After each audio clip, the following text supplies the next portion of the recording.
朋友们好，师父好。今天咱们讲的关于灵魂的问题哈。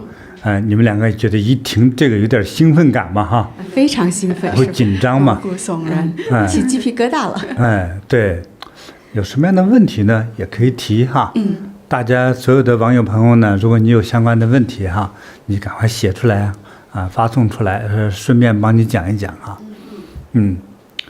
对，我们在讲这个内容的时候呢，就其实先有一个人就是在问我呢，他说这个祖先的埋葬问题，或者是祖先和后代的这个人际关系的问题哈，他的一些好坏，比如有的吧，和这个爷爷奶奶和父母亲或者关系就不太好。那这样的话，如果不进行处理的话，那会不会影响到他自己，影响到后代，或者影响到再后一代，或者是更长久的？对，那也就是说，我们看似一个哪怕是无人问津，没有人管、没人理的一个祖坟，它和我们有没有关系呢？其实今天我们准备了很多相关的故事，在讲故事之前呢，那我的经验就是一定有关系，所以你们应该听说过的哈，比如说风水，风水通常是指阳宅，阳宅呢就是我们现在住的房子，或者现在进行办公的场所，还有个阴宅风水，就大家就理解了哈。那阴宅风水呢，其实是指坟陵、坟墓的所处的地点，它的风水好坏，其实你看去世的人，也就是我们的父母或祖先，将来其实长眠在那个地方的坟墓哈，这个地方的风水好坏，都会对我们后代有绝对的影响。因此哈，很多地区的人呢，花很高的价钱，私下呢找一些高人指导哈，找到一个风水宝地，一个人说，他家那个风水好，所以他后人就很厉害，发财做高官甚至是你看在这个台湾这个总统选举的时候，总是说你些那个总统候选人哈，他们花了很多钱去处理好自己的这个阴宅风水，对。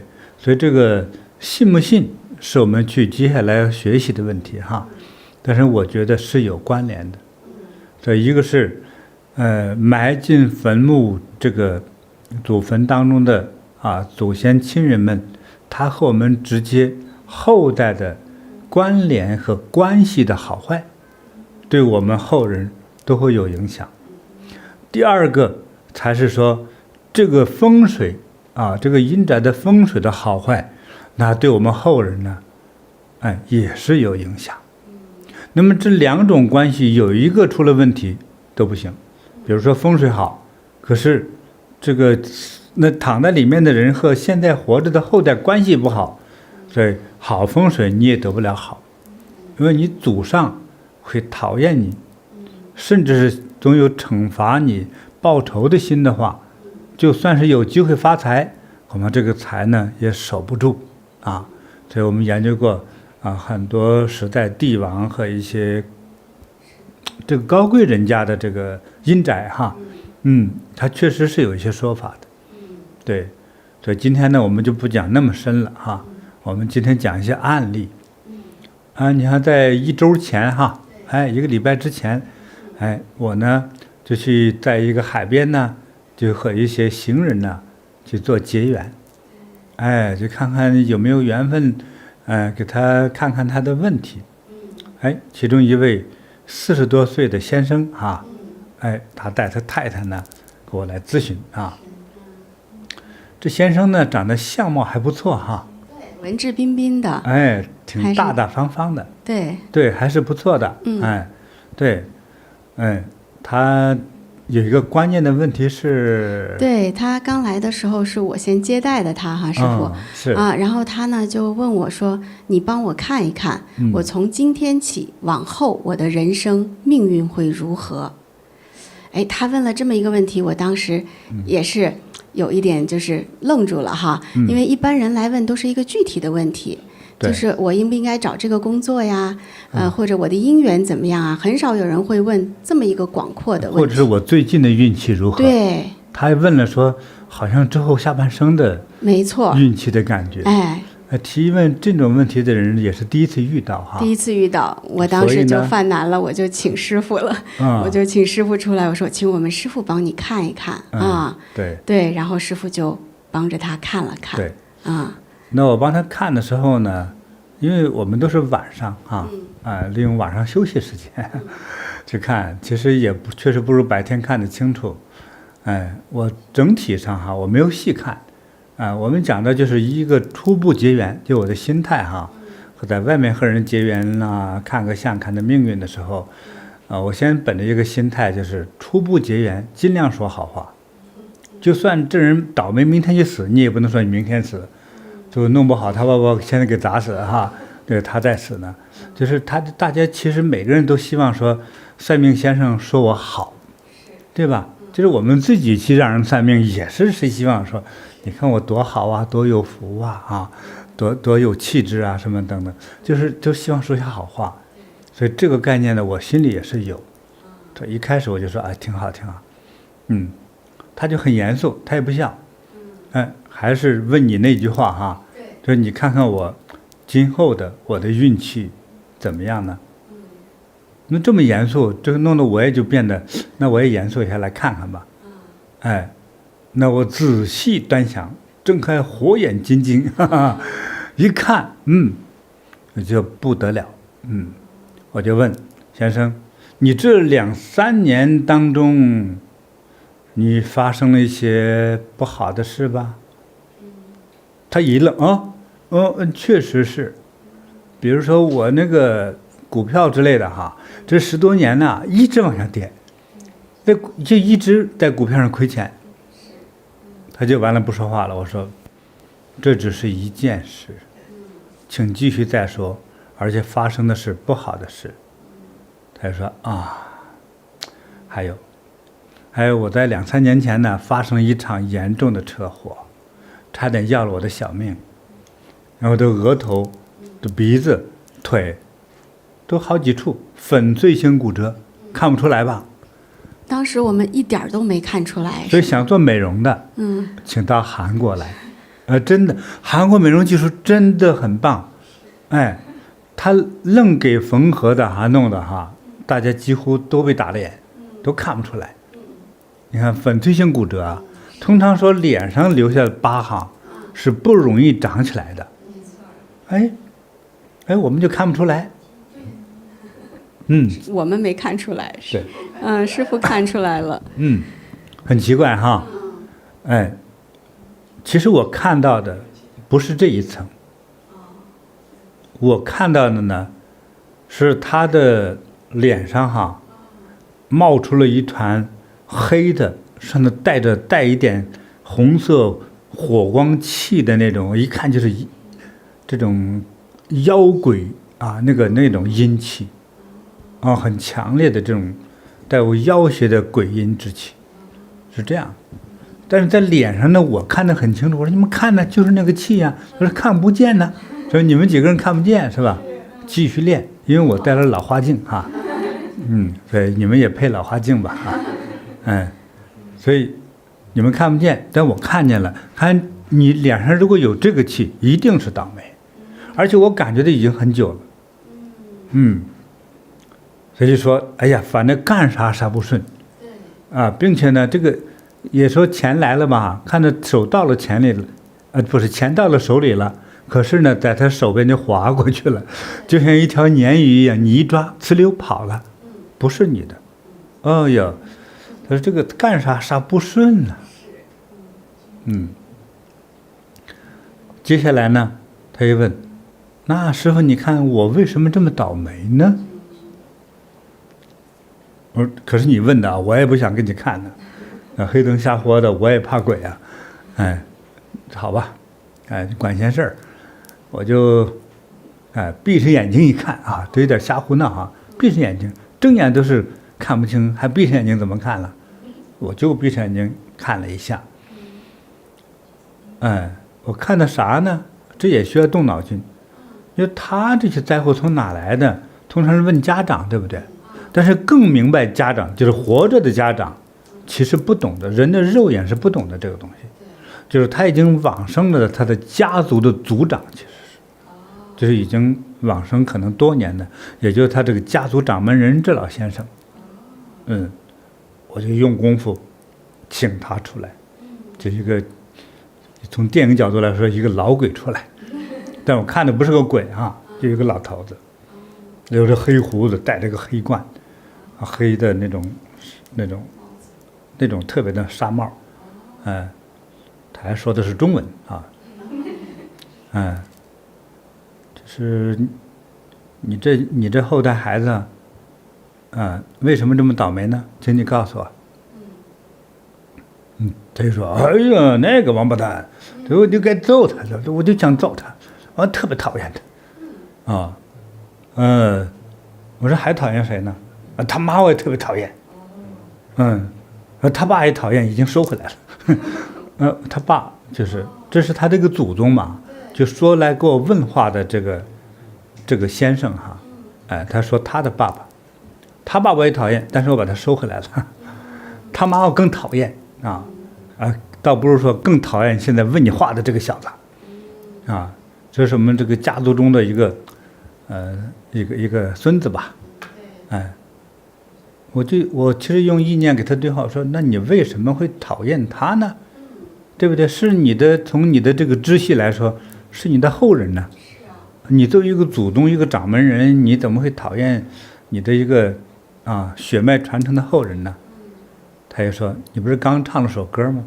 叫《难舍》很多人疑问你住进一扇门，我告诉你，我这一个扇门，啪一道黑光，像一个黑的道，黑道中间出现了带一点的光亮的一个门，这个一条道路，这个道路就是说他现在问话的这个人和他之间本来就一条线上的人嘛，可是中间呢出现了一个门形的一个形状图案，就是我们进出门锁门就没有那个门。我说这啥意思啊？他意思说这还不懂啊？他进了别的门。所以我就问这位先生，我睁开眼睛问他，你祖先说，他很讨厌你，也很讨厌你妈。他说吓死我了，我爸爸30多岁就去世了，就他爸爸，怪不得他那个祖先就是说，他爸我也讨厌，但是已经收回来了。我说那你妈改嫁了？他就很犹豫。但你看，从儿子来评论妈妈婚姻这件事儿就是觉得不够那么利落，就讲的哎呀是，但是也好像也没办婚礼，就是他遇上个喜欢的男的，但是呢一直呢，你想吧，他爸30多岁死，那个时候这位先生才多大呢？是个小孩子，所以等于是从真实的意义上来说，就是妈妈已经带着他改嫁了。比如说他自己家族呢，他姓李，结果呢嫁给老王家了，他妈等于形同于带着他，跟这个姓王的王先生就一起生活了。其实变成了他有了一个叫继父，有了一个继父，就是他2个爸爸。那这个门呢，就是你本来是李家的，对不对？结果呢，你进错了一个门，到王家去了。你记得咱们北方中国北方民俗中，如果这个男的形同于嫁给了这个女家，叫倒插门，叫门，也是一个门。但这个其实说法是很大的，就是你这个男人和你太太生了孩子之后就不姓男家的姓，叫倒插门，要姓女家的姓。比如女家姓牛，就变成他生孩子都姓牛，而不能跟着这个爸爸姓，这就叫倒插门。如果住在过去不同的村庄哈，这个男生像女人一样嫁到人家那个村里去，而不能在父亲他自己这个村庄住，到人家那个女方家去住，叫倒插门。所以说这个祖先呢，这位祖先呢，在给我显示一个他们这个连接关系中多了一个门，就是这个意思。说这个祖先还是有智慧啊，在我的所谓的用天眼看的时候，就显示出一个门来。所以呢，这个来给我问事儿的这位先生呢，他入错了另外一个门，也叫因缘际会吧。啊，也就是说，你说对也好，错也好，他确实有这么一段命运。所以呢，这个祖先呢很讨厌他。对，我记得他当时说，他妈妈这不是有了新的伴侣了吗？后来就从来也没有带他去祭祀过他的父亲、他的爷爷，就好像跟那边的这个祖先已经就断开了，没有关系了似的。对，就是说呢。这问了我事儿的先生呢，他在他的记忆之中哈，从来没有人带他去。第一个叫祭奠爸爸，他爸爸去世了嘛，没有过。我说他妈也够心狠的，也没有从来没有去祭祀过啊。他原来他爸爸就是他原姓氏当中的祖先，没到人家坟上祭祀过，所以这个祖先就一肚子气，所以又生他妈的气，又生他的气。你说这个，哎呀，也是挺可怜的，啊，所以呢，就让他呢变成事事不顺，还差点要了他的命。就2、3年前那场车祸哈，他是头骨、鼻子、腿粉碎性骨折。什么叫粉碎啊？咱们煮了那个鸡蛋，咔咔咔磕碎了，它就叫粉碎。对，它不是断了一截。是完全敲碎了，说这种就是差点要了命了，并且事事不顺，所以他就是为什么要问说，我之后我的运气会怎么样呢？对不对？他生怕说一直这样持续下去啊，他这现在还是厄运的时候啊，倒霉的时候啊，他人倒霉的话总有一个阶段性的，对不对？通常说一段时间倒霉，一段时间顺利啊。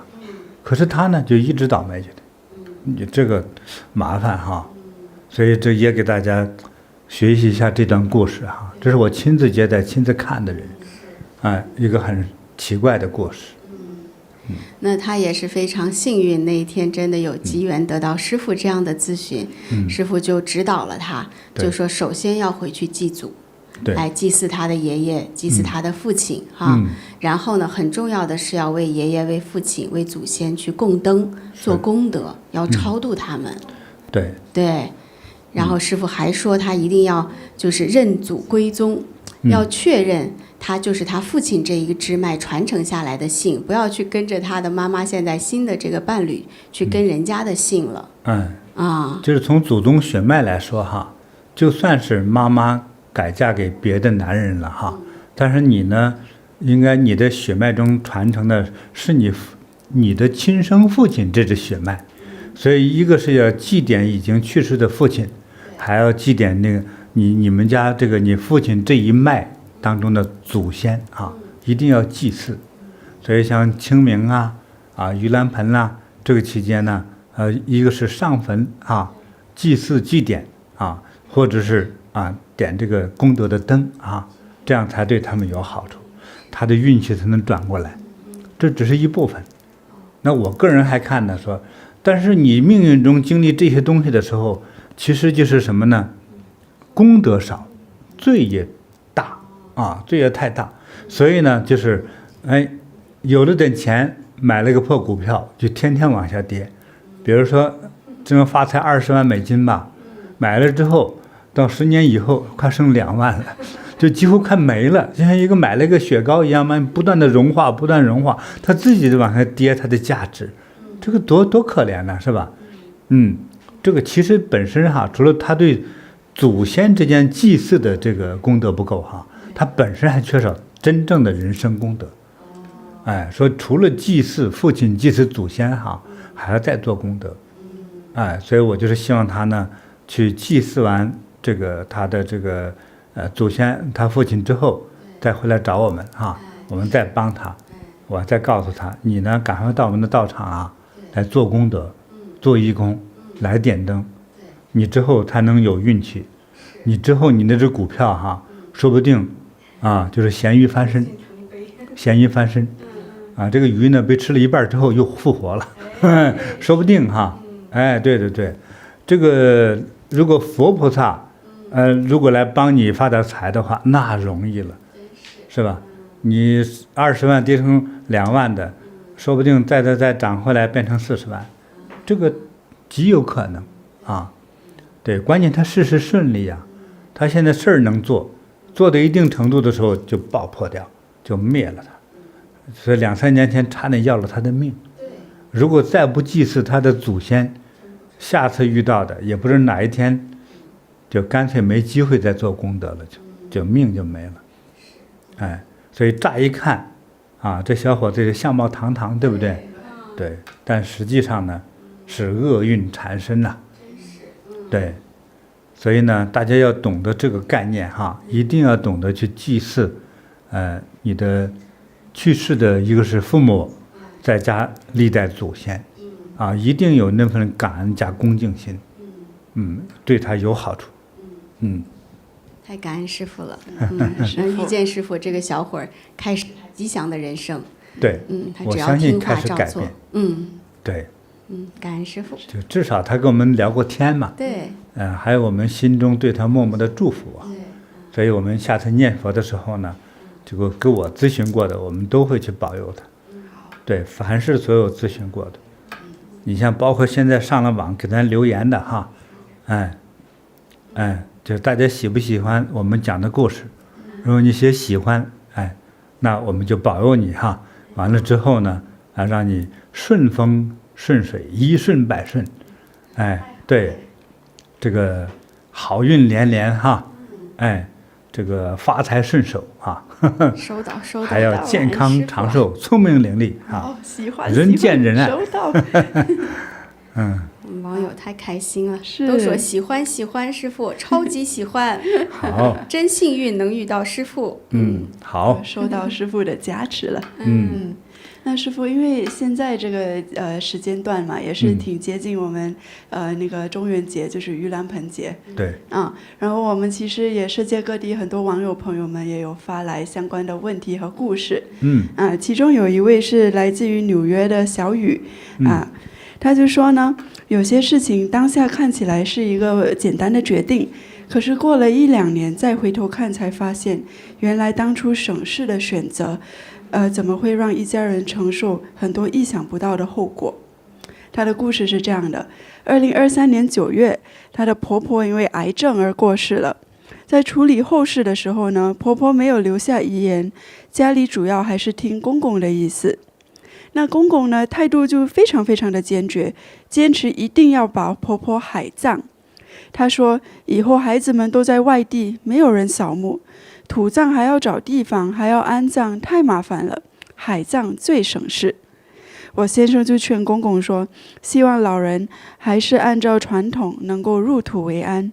可是公公非常的固执，甚至说，如果不让婆婆海葬，我就不活了。作为晚辈的，面对这样的情况，我们最后也只能顺从了。因为当地的海葬需要排队，就一直到婆婆去世整整1年之后，我先生才回去完成了婆婆的海葬。这个事情办完以后，我们就以为这一切就这样结束了。没想到真正令人不安的事情才刚刚的开始。就在先生办理海葬那几天，我一个人在家，突然生了一场很奇怪的病，没有任何征兆，整个人全身无力，不停地呕吐，吐到后来嘴巴和鼻子都出了血。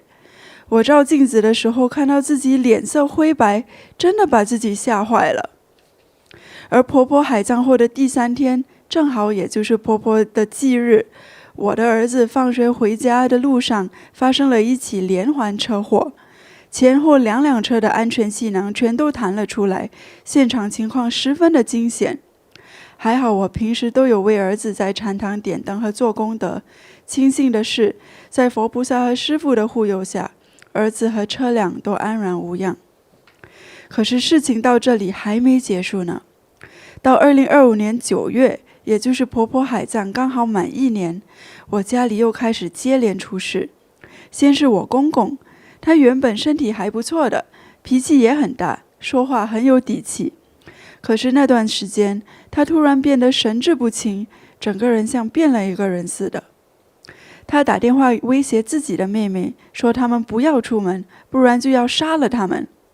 后来他又莫名其妙跑去亲戚家送饭，行为完全失常，家人没有办法，最后只能报警处理。从那以后，公公整个人快速消瘦，不到半年就瘦了20多斤。原本很强势的一个人，突然变得整天躺在床上，说自己走不动了。家人带他去医院检查了很多次，却一直查不出明确的原因。我们全家都慌了，不知道到底发生了什么事。就在这同一段时间，我家里的生意也开始出现了重大的问题。为了扩张门店，我们投入了一大笔钱购买设备，装修店面。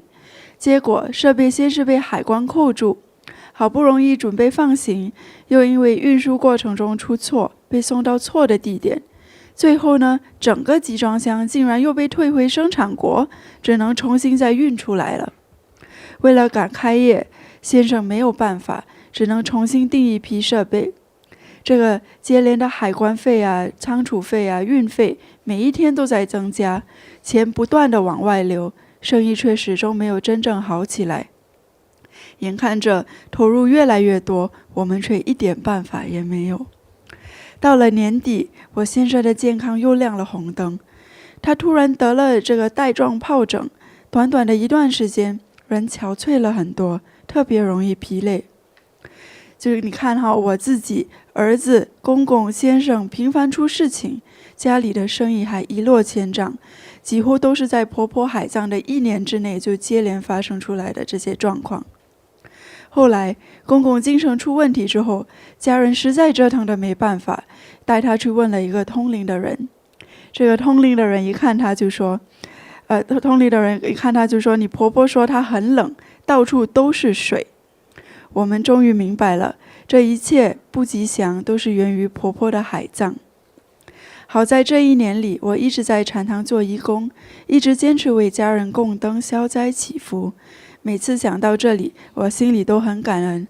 如果不是师父和佛菩萨的护佑，如果不是自己还有一点点发心和修行，我真的不敢想象事情会不会变得更加糟糕。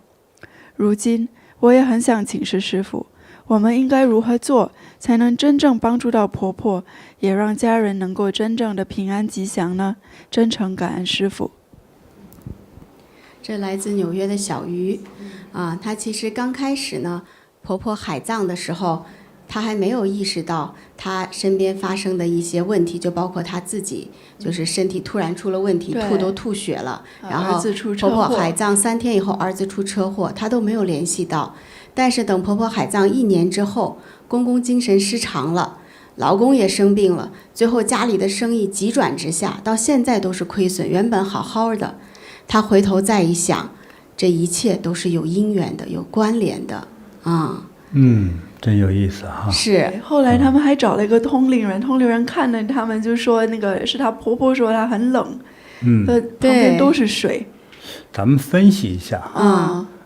那个海葬是婆婆，就是死者自己的愿望，还是别人的愿望？是公公，对，是他。也就是这个去世的女人的先生，对，希望她海葬。是的。希望的原因呢，说，现在人也不太讲究祭祀嘛，我们只要直接就是骨灰撒海里算了，是吧？孩子们又不祭奠，你光惦记着有什么用呢？人死了其实就是一场梦，一场空。就这么着吧，什么都别信，也别多想，但是呢，死者自己呢，也就是这个婆婆她并不情愿这么做，是，但是可是她先死了呀，对，先死了之后，只能照着他这个先生还没死嘛，在世嘛，对呀，就是一定要得海葬。我都不知道海葬撒骨灰还得排队啊。反正他们那个地方是要排队，至少排了1-2年啊，是排了1年，排了一年才排到撒骨灰。是，对。但是呢，撒完骨灰之后事儿就来了。是的，这个是不是说这个去世的人这个灵魂哈，是不是也会心心念念的和自己的骨灰还有之间有关联？看来是。也就是人去世之后，是不是也有一种感受叫觉受？是比如说冷啊、热呀、痛啊、害怕呀，是不是也有这些感受？和人类似的感受是不是也有呢？但是我所看到的场景是有的。对。我所看到的是有。像比如说大家在梦中哈，比如说你梦到你去世的长辈说我很冷，就在那很冷的那感觉，也许没说，但你能看到他就又热又冷的那种可怜的感觉。这个时候你需要给他烧纸钱呐、烧衣服啊，或者烧房子啊，这就得做到这个祭祀。做到祭祀之后，你再可能梦到他，他就那种欢乐的、温暖的感觉就会出现了。所以我想灵魂也是有这些感受的。所以是不是把他这个骨灰或身体就扔海里去了，他的感受中的真的是很挫败、很寒冷，就是类似于这个灵魂形同于泡在海里一样。对，而且没有可怜呢，听着。尤其是你活着怕水的人哈，那更可怜了，还给扔进水里。对对对，所以就天天活在这种恐惧之中啊。对，所以接下来呢，他这种反抗就出现了效果，是他的后人就开始倒霉。对，非常折腾。先从她老公开始。她老公，她老公本来身体身强力壮，说话声如洪钟啊，一个老爷爷嘛哈，最后突然就变得精神失常，暴瘦20斤，最后本来走路很好，就躺在床上了，每天也说不出话来了，也没力气了，就成了这样一个人。那这种现象以我知道哈，那应该属于精神错乱了。对，人突然间暴瘦哈，如果不是癌症，那就是精神错乱。精神错乱也是会特别瘦。对，狂躁，我说的是精神错乱是狂躁型错乱。如果是忧郁的、萎靡不振的呢，就可能就疯狂的吃东西，就变得非常肥胖。这是2个相反的方向。是，对。然后他公公出了问题之后，然后他们家的生意又出问题了。对呀，是这就大事了。我在这受苦，你们还在这点钱点那么快乐。本来生意做得好，要扩张了。对，这个店面要扩大，然后购买了一批很多的设备呀。可是这些设备又被海关卡住了。那店要开张，这设备不到都没法开门。处处不顺利。是啊。又重新再购买一批，想赶着这个店开门来。然后就看着这个钱哗哗哗的往外流啊。对，干啥都不顺。是。喝凉水都塞牙。真是。这师姐说到今天他们家还亏损呢。哎呦。在那之前生意做得红红火火的，这现在就亏得一塌糊涂。所以大家哈，就是我们所有网友朋友们呢，就你死了之后尽量别选择海葬。这个东西就是也许你活着的时候不在意哈，但真死了真给你骨灰扔海里头，说不定你还真的不太适应。所以你毕竟不是个鱼哈，所以你可能适应不了水的这种感觉。是。因为水就阴呐。所以你在陆地上待惯了，你的灵魂也习惯于陆地啊。你看我要在晚上走到那个特别黑暗的海边，其实我心里有点害怕。我就害怕突然出了个会带爪子的一个海里的怪物抓你的腿拖下去。其实我一边走往岸上我就躲，真有点害怕的感觉。因为晚上你看不清水啊，里面黑乎乎的，会挺瘆人的。所以如果像这种的话，你就尽量离水远一点。这种就是不太适应于水的啊，对，离水远一点。别去游泳啊，或者别去那个坐船到海上观光啊，更不要贪吃哈，坐那个大游艇是吧？那你不上去也好，你一上去游艇啪翻过去了就完了哈，不是多少人跟着倒霉，或者别人没淹死你会淹死，就是对，这就是你有很多人是和水是犯相的。真是。对。那师父说到这个海葬啊，现在还有盛行的另外一种葬法叫树葬。他们说是就是把这个骨灰呢，就是火化之后埋到这个树的根部，然后就让它成为那个树的养分，就回归自然。这样的一个做法。对。师父，这个做法就是对亡者是有什么影响吗？我们首先是说哈，这个亡者他自己是不是有这样的愿望？你像某国的某些政府就倡导，因为大家都要把这个农耕地哈，就种庄稼这个地也省出来。很多国家哈很难，有些人买一块农地，觉得离城市近嘛哈，所以有一天万一改造变成公司工厂啊，变成城市啊，这样我一卖又能盖房，我赚很多钱。其实很多国家对于农地的保护哈是很要命的，所以你拿了50年，你的农地都没改成商业地。要保证这个农业收成啊。无论科技发展到什么样的状态，人总都要吃饭的，离不开粮食啊。对，所以这个各政府呢，就是说尽量的是倡导火葬，就这个最后这个尸体哈火化了它之后呢，最后剩下一个小骨灰坛，就得像腌泡菜的大点的坛子，这我都见过摸过。我还在里头摸过那种骨灰啊，那个感觉，对我都体会过，最后那么一块儿。通常呢，这种呢，有些人就放在家里头啊，那么有的呢，就到某些国家、某些地区呢，它有专门存放骨灰坛的这样的机构啊，就存在那儿啊。对，你像台湾做得好的吧，说你信佛的，说这一层分一栋大楼啊。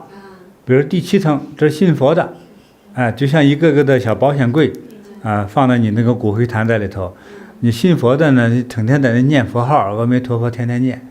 对，信耶稣的，那这耶稣爱你，就天天也是放这些歌曲啊、语言呐，就让有不同信仰的人都能够喜欢在里头存放这个骨灰。有很多国家做过这样的处理啊，对，这样就节约了农地。宏观是这样的。所以呢，也有人就想方设法说，那还有说那个这个骨灰，有些放也不太好找地方，还有人说干脆埋到树下头，最后说我们来自于这个自然的融合嘛，最后我们死了之后就回归于大地，说剩下的骨灰哈，就当成那个肥料埋在这个树根下头，是吧？将来长个苹果还有点人味儿呢，你看这个也挺好的，所以台湾出口苹果挺好吃的，但是有另外一种说法，说其实这个骨灰呢，就纯骨灰放在这个树下头，对树并不利，但是政府呢一忽悠就把喊出来说这个树葬，说是怎么办呢？大家很多人是埋了，人发现有一种作弊，说你来申请说要树葬，埋这骨灰，你不能随便自己挖了棵树，在底下刨个坑把骨灰放进去，也是相关部门指定的，就是与政府结合指定的这些树下头，你看底下还别个圈是吧？他们是这么做的。很多时候其实就这一共50棵树，天天来收骨灰埋进去，第二天晚上他就挖走了，就运出去了，可不是扔海里去了，还是扔到垃圾里去了。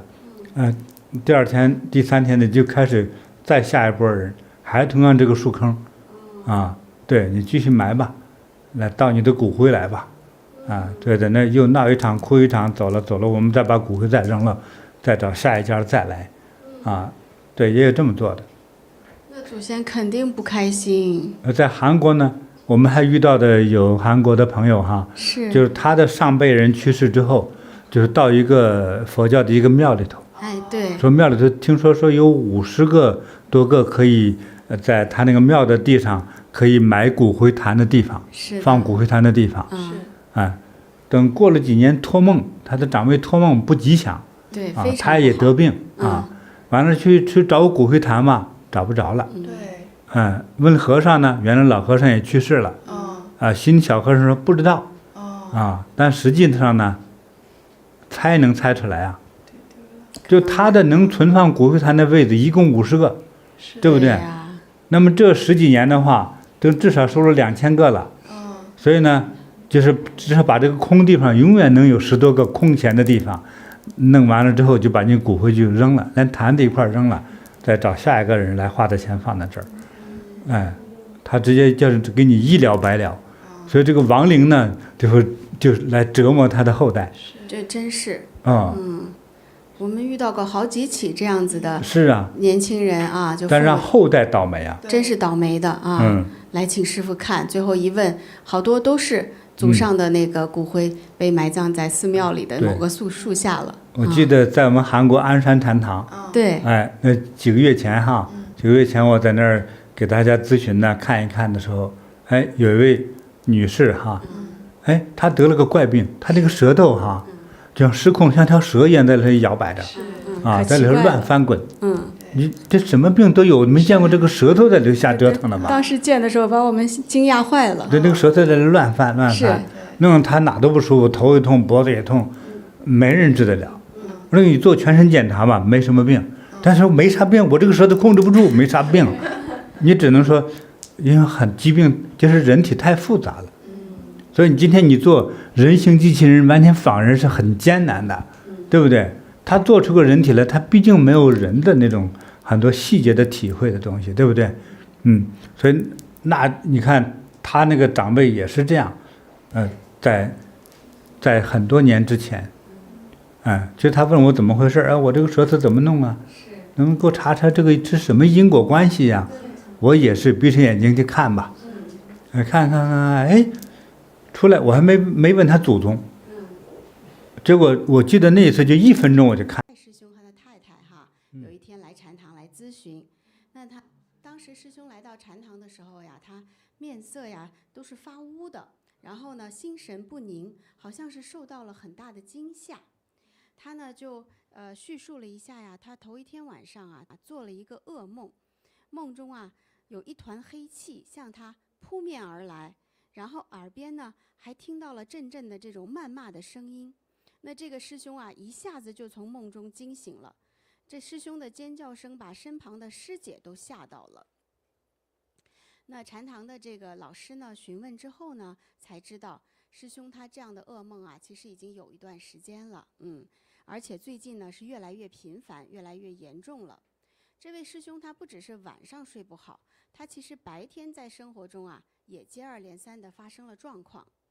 有一次呢，他在家切菜的时候，明明和平常一样，就是熟练的切着很正常的那个土豆嘛突然一不小心，刀子就直接划到了手，鲜血一下子就流出来了，他把自己都吓了一跳。怎么切一个正常的土豆会这样子？之后没2天呢，他就拿了一壶热水，就是倒水喝嘛这拿着手的这个水壶一不小心滑脱了，然后这个热水直接浇到了他的脚上。那脚上一下子水泡就出来了呀，烫死了对呀，就是这接二连三的出这样特别不吉祥的事情。可是最致命的呢，就是最近呢，这师兄跟别人有了一场交易，这个交易让他深陷了非常非常严重的麻烦。是怎么一回事呢？他在网络上，也就是那个交友软件上认识了一位来自台湾的女士。那2个人呢，在网络上就像朋友一样交流嘛你来我往的，谈得还很谈得来谈得来之后呢，就分享各自的人生经历。有一天呢，这位女士呢就跟这个师兄说，我想要就是到美国开分店，因为她在台湾是开店的，想要扩张自己的生意。那我有10万美金因为刚去美国可能也不方便去银行开户就说这个师兄已经成了他网络上的好朋友了嘛，说那你帮个忙，你的账户借我用一下，我把资金转过去我就是倒个手转到你的账户，到时候我再取出来那我会因为这个这样的一次麻烦你呢，我给你1万美金的手续费。那师兄当时一听，其实心里也是挺开心的其实就是借给别人账户用一下就能赚1万美金，这不错呀。但是他心里还是有一些疑惑的。后来呢，他也到网上去查证了这个女士她在台湾开的这些店的官方信息，一切都让他觉得还是所有的信息都是吻合的。那再加上长久以来和这位女士经常交流，他还是建立了一定的信任感，所以最后他就松懈了，就同意让女士做这样的用他的借用账户的这个事情。他呢还把自己的提款卡和密码呢也都寄给了这位女士啊，真的是好信任呐。可是这个决定就让他走进了人生最大的炼狱。那账户很快呢就沦为了诈骗集团的洗钱工具了。短短的几天之内啊，有高达数十万美金的非法资金存入了。之后没过几天呢，全数又被提取一空。那因为金额非常的庞大呀，这个警方呢就来调查了。那师兄怎么解释，警方都不会相信的啊。警方就说，你的这个账户和资金的流向啊，我们必须严格清查。而且因为你的账户被利用呢，被其他的这个遭受诈骗的受害者还不断的接连提告，就是告这位师兄嘛哈，他身上呢又背了4、5件的官司，这漫长的司法程序啊，就像巨石一样压得他喘不过气来，他连自己的房产的经济来源都受到了质疑。那这样的事情一旦被牵连啊，有的时候可能要几年，甚至长达10年，这个师兄就会活在政府和官方的监控之中了。哎呦，那真的是度日如年呐。那一段日子里啊，这师兄不断的就问自己，我明明没有害人之心，为什么人生就沦落到这个地步了？为什么偏偏是我呢？这位师兄呢，他过往呢，他也不是没有求佛，他呢经常呢也是抱着侥幸的心态哈，他来禅堂啊，可能做一小阵子义工，他就停一阵子，3天打鱼2天晒网的，其实没有真正的坚持过。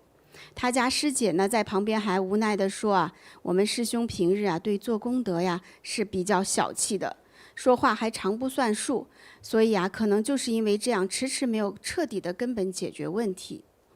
那天师兄来到禅堂，他不是做了大的噩梦吗？哈，他来到禅堂呢，他就想要向佛菩萨请教，他也想要知道这个噩梦的缘由是什么。后来呢，他就在佛前抽了一支签，他这个签文呢，就给了他明确的提示，他的噩梦啊是与他的历代祖先有关的。那这个时候呢，师姐在旁边呢就激动地说：“哎呦，我结婚的时候啊，当时公公已经去世了。那公公去世的时候是后辈们给办的葬礼，公公生前呢其实也是烧香拜佛的，可是呢葬礼却用了基督教的仪式。”这位师姐当时就跟禅堂的老师这样说，她说呀，几年后啊，后辈啊就一直受到公公灵魂的纠缠。后来呢，就请这个师姐呢做代表，因为这个师姐敏感体质，还是有的时候能够沟通一些的。她就通过一个叫观落阴的这样子沟通亡灵的这个方式哈，就跟她的公公给接通上了。接通上了以后呢，公公一上来就很生气的对她说：“你们为什么给我穿一身白袍，把我还绑住了，还让我背着沉重的十字架？我真的是太痛苦了。”你看这老公公从地下上来了，然后给他的儿媳妇就这么说。哎呦，师姐一听啊，就知道那肯定是当时给公公用基督教的这个葬礼，让他在下面受折磨了嘛哈。他们就赶快给公公做了功德，希望能够帮到公公。那过了一段时间呢，这个师姐又去做了一次观落阴啊。这一次跟公公接上了以后，公公上来就说：“哎呦，我的这个白袍终于脱下了，十字架也卸下了哈，这样还是不错的。但是我现在手头一点钱都没有，我生活过得是很苦的。”所以公公还是很贫穷的，在这个阴间。那这位师姐信佛嘛，每逢过年过节呢，她就会按照当地的习俗来祭拜祖先。她来到菩提以后呢，她明白了做功德的重要性，她也经常会提醒她的师兄要多为公公和历代祖先做功德。可是她家的师兄啊，就总是说，我们每年的清明节都有去祭拜，这样就算是尽孝了。那师姐呢就推测呀，他家师兄连续的这个噩梦的干扰和近期这么的不吉祥不顺利哈，一定是因为公公急切的需要他们的帮助。后来呢，师兄就想，那我就再请一次佛菩萨给我指点一下吧哈。如果真的是我的老父亲在泉下哈，需要我们帮助，那我就再抽一支签，请佛菩萨给我指导。他就抽了一支上上签。结果就这下他心悦诚服了呀，无话可说了。就是佛菩萨已经给他明确的指导，就是你的父亲需要你。那这一毛不拔的这个师兄，终于知道自己曾经是多么的不孝了。他呢就深刻的反省之后啊，立刻在禅堂为他的父亲、为历代祖先都供上了大的年灯，同时呢也供养了地藏王菩萨，并且承诺呀，以后会多到禅堂来做义工，多念佛，把这些功德都回向给他的公公，是他的父亲了，回向给他的祖先，来尽自己的一份孝心。那也希望往生的亲人能够得到佛菩萨和师父的慈悲接引，早日离苦得乐。那过了几天之后呢，这个师兄又再一次来到禅堂，禅堂的老师就很关心啊，问他说：“你这几天怎么样啊？哈，睡觉睡得如何呀？整个生活如何呀？”他很开心地说：“我这几天睡得非常好啊，我终于不再被干扰了。”就非常的感恩师父，感恩师父的慈悲教化。这也是来自美国的，也是最近我们刚收到的一个非常真实的咨询案例啊。对，所以这个长辈在那边不好哈，人们就在人世间就经历着很多的麻烦。对呀，他这个种种的不吉祥啊。对呀。他先是做梦，那直接在梦中就是一团黑气，把他直接惊醒了。对，这个他还不醒悟啊。那不醒悟，他其实已经做噩梦做了有一阵子了，但最后这个梦太厉害了，直接给他就轰醒了。但是呢，他这一阵的生活其实也遭遇了很多的不吉祥。对，那么多不吉祥。你先不要说切到手啊、烫到脚啊的，关键是，对呀，被骗，账户被人用来做洗钱。这个可是大麻烦呐。这你想都想不到这种事儿出来啊。是。这整个的人生就被政府监控着，这生活着太不容易了。对呀，等于人家被诈骗的人说汇款汇到你的账户来，你凭啥用了你的账户？你凭啥把你的账号和账户密码给那个诈骗犯呢？是啊。那你说你没有沾光，是不是？鬼相信。对呀。所以这些倒霉的事儿呢，你看哈，就是说一旦我们这个去世的这个祖宗长辈哈，如果对你有情绪，对，有看法的话，对，麻烦可大了。就是，但是就是也是通过他的这个儿媳妇儿，就我们这个师姐她的关洛音，我们才真正了解。你看这个往生的公公走了以后，当时是按照基督教的葬礼被埋葬的，公公还很生气，说：“你看你们怎么拿个白袍把我给绑住哈？”就是这个。这真是让一个亡灵很尴尬哈。对。说你信佛的，你非变成不同的宗教来举行这个仪式哈。他是在那受不了。对呀。最后两边都不要。哎呦，就是。耶稣那一看说你根本就不是我们的人。是吧？到佛那儿吧，他按这个仪式弄的没弄到佛那儿去。这个所以还是。这个去世的这个仪轨哈，对，最好还是要有符合自己信仰的东西，还是要尊重老人的这个遗愿。是的，否则这个长辈在那个世界哈，在那遭殃，在那痛苦，对呀，那活着的后代可麻烦大了，对，不会好的。所以你看这老先生惹来的麻烦多大，真是，这真是给我们一个提醒哈，对。这个故事，要不然的话，大家觉得到那面是不是都一样啊？其实是有差别的。还真是的，而且这个给祖先做功德呀，给往生的亲人做功德，不能小气。你看我们这个师兄，就觉得说，哎呦，我每年清明都祭祀了就可以了，这害得他老爹不断的要提醒他，你说。对，这师兄真是够抠门的。就是，这养育之恩呐，那。多么的大呀哈！对，最后给老父亲说好好的供灯，为他念佛，我们师兄开始都没有醒悟过来。对，有些你比如说在咱们的学禅修哈，他那个所以几乎是癌症都好了。对呀。你让他点几盏灯啊，像割他的肉一样。就是。但如果你癌症没好呢，你可能现在已经都去世了，对不对？对呀。你有多少钱，你也体会不了你这花钱的快乐，对不对？是。有多香的东西你也吃不到了呀。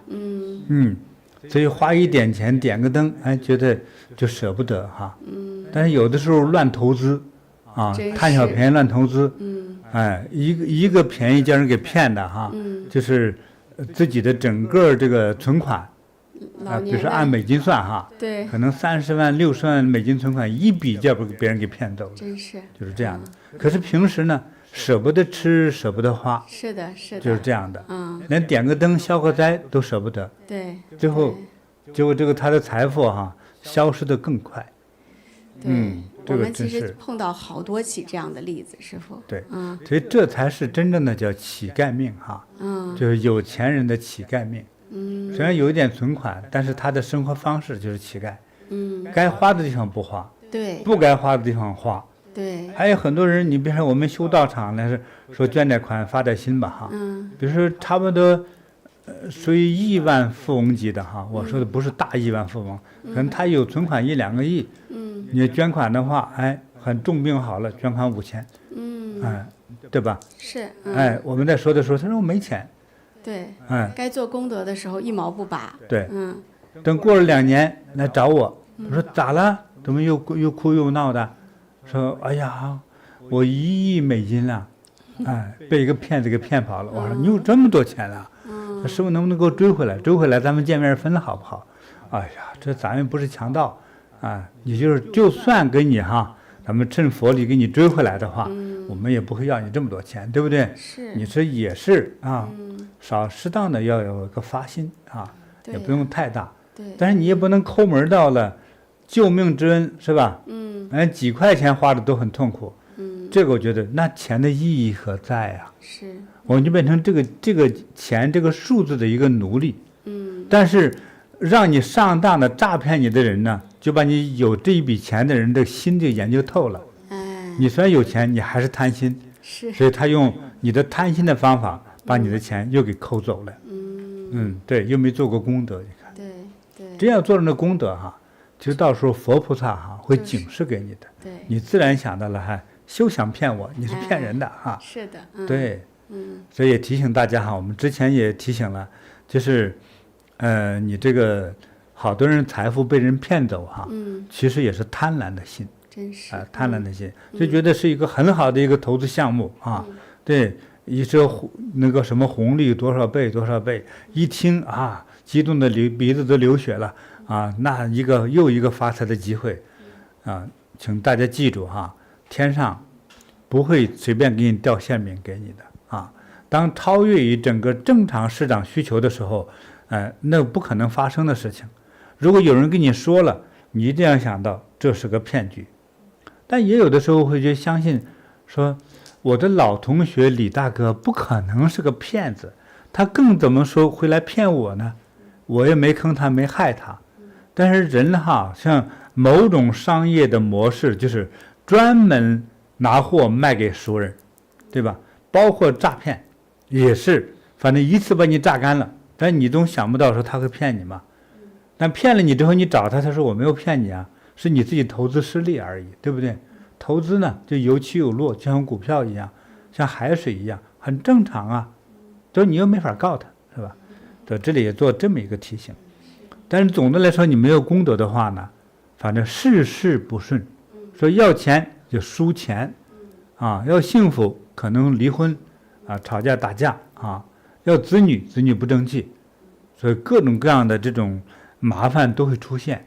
都可能是与这个你的长辈灵魂的某种现象，或者你有没有祭祀他，和他之间有没有这个冲突啊？对，所以他一旦有了这种现象的时候，一定要学着能够祭祀长辈，祭祀祖先。在关键的时候，至少要懂得能够得到佛菩萨护佑的这样的灯要点给自己。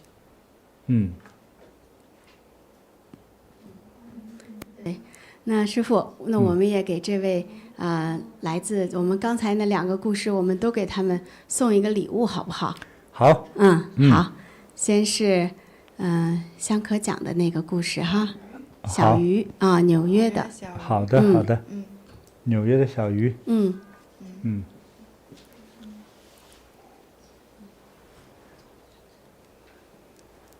好。你看看咱们这个降龙 T 恤，降龙 T 恤衫，非常的好看，并且能够辟邪啊。你平常呢，如果你想去考试啊，啊，谈合约呀，啊，做重要的事儿哈，或者晚上睡觉害怕，你就穿上它哈，这个非常好哈。这送给小鱼，还送给小鱼呢，一颗天珠啊，能护佑你如意吉祥哈。好，还有一位呢，来自美国的小蔡，刚才的故事，台湾的小蔡啊，小蔡师兄哈，也差不多同样的啊，降龙 T 恤哈，对对对，很漂亮，这个都算是我设计的吧，还呢送给你一个这个青金石的平安扣。祝你的出入平安，尤其是喜欢开车、自己驾车的人哈，在这个汽车跑在路上实在不靠谱哈，就带上它，保你出入平安。收到，感恩师父。那师父啊，就是我们现在讲到这几个故事，然后我们有几个网友，他们都在分享一下他们的经历，还有提问一些问题。好的，我们来看看一些。有这位 Peggy 网友说：“师父好，40年前我往生的姑妈也是海葬，也没有拜祭，也还没有过49天，表弟梦到姑妈在海里，说很冷也没得吃。”表弟立刻在寺庙为姑妈立牌为祭祀后，再也没有梦到姑妈了。对，你看这个真是类似这样吧？哈，对，所以这个事儿真的会发生。是，然后我们也有网友问说，要是那个海葬是遗者的这个心愿，那我们要怎么办？我们是遵守他，还是就是？这个要到咱们道场里哈，问佛。先把你的愿望，比如说就算你的爷爷啊去世之前的时候，他的遗愿说，就海葬或者树葬吧，好吧，这个比较省事儿，这是他的遗愿。那你觉得这样可能是不吉祥，这样你到我们道场啊，在佛前先恭恭敬敬的问佛，是吧？先想到你老人家的这个遗愿，说那我们需不需要遵守他这个遗愿呢？之后再抽签，所以佛会提醒你，在这个签文里头就告诉你该怎么做，对，要这样子，这是我现在的想法哈。师父，这太重要了。我们还有一位网友，他说我最慈悲，他说师父好。我娘家房子的地基是在村里买的荒地，当初盖房子的时候呢，有邻村的建筑队的人给他打地基，其中一个人说这里是他家祖坟，我们当时还小，只记得有这回事，大人们也不懂，当时父亲也没有请人做什么法事，请问师父现在还有补救的方法吗？这是要通常上我们处理还可以，就是要最少点一个7749天和49盏大灯，就是请药师佛接引，就在这个宅基地下面的所有的亡灵往生东方琉璃净土，他们往生到那儿，他就没有了丝毫的怨言了，这个事情就解了。至于说，你说哪一块土地没有死过人呢？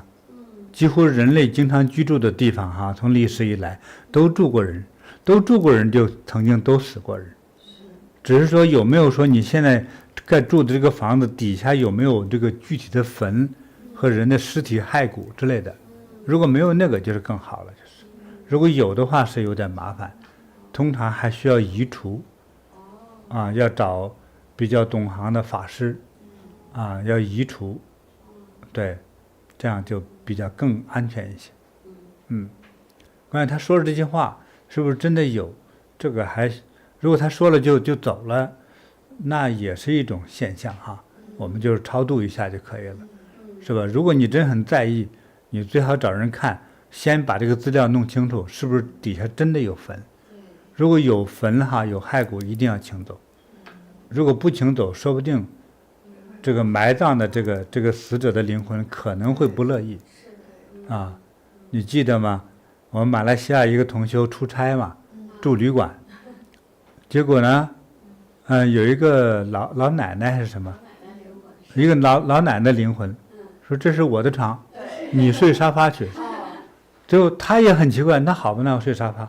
他胆子也够大的，是吧？等于一个鬼给他抢了床铺，老奶奶把他赶到沙发上去，他的心也大，说好吧，那我就睡沙发，因为半夜了没地方去嘛，就睡得迷迷糊糊的。这也当然他也是个男生哈，胆子确实是够大的，这个女生得真吓炸了，就是，是。那师父啊，我们刚才讲到了这几个案例故事啊，它都是跟祖先有关的。那还有另外一些亡者，可能不是我们直接的祖辈，但也是跟我们有关系的。下面这个故事来自马来西亚新山的一个这样的一个那个网友来信。他叫小峰，他说呢，2025年9月底。那天呢，我突然接到家里的一个电话，说不知道怎么回事的，有一阵风就把我家里神台上的观音菩萨像给吹倒了，还把香炉撞到地上，摔得粉碎。这个很严重哈。然后这个小峰当时就说，我当时心里很不安，总觉得要出什么事了，于是我就赶紧去了新山妙法禅堂，请那里的老师帮我做加持。就是我们妙法禅堂有一位那个增烟老师，他特别有灵性然后他就帮这位师兄去做了一个加持。然后加持的时候呢，增烟老师就看着他说，我看你头上有一团黑气，你的孩子最近都好吗？那当时这个师兄就觉得莫名其妙那个孩子还挺好的呀，什么事都没有。结果呢，才过了几个星期，他女儿回家的时候，突然自己就提出来想去禅堂。然后这个师兄就带着这女儿去禅堂，又再请了这个增烟老师帮着女儿看一看。没想到呢，老师闭眼一看，神色就变了，说看到一个穿着白衣服的女鬼，披头散发，嘴角还流着血，并且情绪非常的激动，就站在他女儿的身边。这恐怖哈！然后这个老师马上就问他女儿说，你最近身体有没有哪里不舒服啊？这时候女儿才说了实话，说其实过去这2个星期我一直莫名其妙进了2次这个加护病房，每一次都是走着走着突然没办法呼吸了，那种感觉真的很奇怪，就像有人死死掐着我的脖子一样。可是我到了医院，医生做各种检查也查不出任何原因，怀疑我是不是太焦虑，或者是心脏有问题我怕家人担心，一直没敢讲这个事情。然后听到这里呢，这个爸爸真就是吓得一身冷汗。这时候增烟老师就用师父赐予他的这个宝扇，帮着他女儿做加持。结果呢，禅境里看到了女儿和这个女鬼前世的姻缘。那听一听哈。对，很有趣的。然后原来在某一世呢，他女儿因为不懂事，就介入了别人的家庭，做了一个小三。那因为女儿这样的身份的出现，使得那个家庭的妻子陷入了绝望和愤怒，最后一气之下，竟然亲手毒死了自己的2个亲生孩子，然后自己也上吊自杀了。这一下就是3条人命那位妻子真的是含怨，就是那个离世后，怨气始终难消，化作厉鬼，跨越时空，一直在寻找那个夺走他家庭的人。到了这一世，他就是冲着这个小三而来，一心想要索命。在这个老师的引导下，女儿终于明白了这段因果，也认识到自己的过错。她来到了佛前，真诚地向这位女鬼忏悔道歉，恳求她原谅。女儿也在禅堂为这位受害的妻子和2个可怜的孩子各自供了49天的超荐灯，真心的诚意就是祈求他们宽恕，化解这段恩怨。供了大灯以后，这个老师再帮女儿加持的时候，就看到大慈大悲师父显现了。那老师就描述说，当时看见师父高大庄严，就在虚空之中，手中缓缓放下一条银色的光丝。这个女鬼呢，就紧紧抓住这条银丝，2个孩子抱着这个女鬼的腿，然后师父就慈悲一点一点一点的往上拉，过程十分的艰难，但最终呢，就将这位女鬼和2个孩子一起从黑暗中拉到光明处。听到老师讲这一幕，当时在场的所有人都感动的流下了眼泪。要化解这么深的怨恨和业力，需要多么大的慈悲和功德啊！最后，那位女鬼终于放下仇恨，带着2个孩子一起被接引到了光明的地方。自从那一天起，直到今天，已经快1年的时间了。就是这位小峰师兄的女儿再也没有发生过突然窒息的情况，那双折磨她的无形的手彻底的松开了。如果没有遇见师父，真的不敢想象他女儿现在会变成什么样，这个家现在会变成什么样。所以他们全家都由衷的感恩师父救了女儿的命，给了她第2次的生命，顶礼感恩大慈大悲金菩提宗师。我是听得很感动。是。对，就是尤其是要不是曾岩老师他能够看到这一幕一幕，首先看到这位就是小峰女儿她的前世的因果，对，这个因缘，最后看到师父是如何慈悲的，把他的这个女儿的冤亲债主真的是一点一点的接引到光明的地方。就是要不是曾岩老师看到，我们真的是不知道这背后就是师父为我们付出了多少。还有我们生命中遇见的这些种种的不吉祥，它背后的因缘是什么？对，这个前世今生的曾经发生的故事，发生的事件，真的我们真的不明白啊。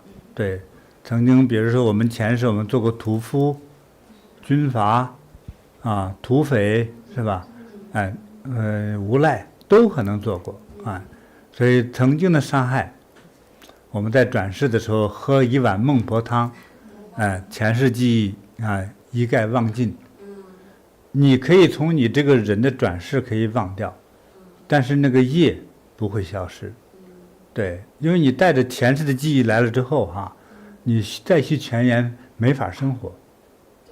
你说刚生下来3岁小宝宝，指着那个女人说你之前是我老婆，你这怎么生活啊？大家怎么见面，对不对？对，说不定他的爷爷就是他的前世的仇人呢，他怎么在一个家相处啊？其实忘掉前世的事儿是对的，但是呢，消不掉前世的业。对，就是这样。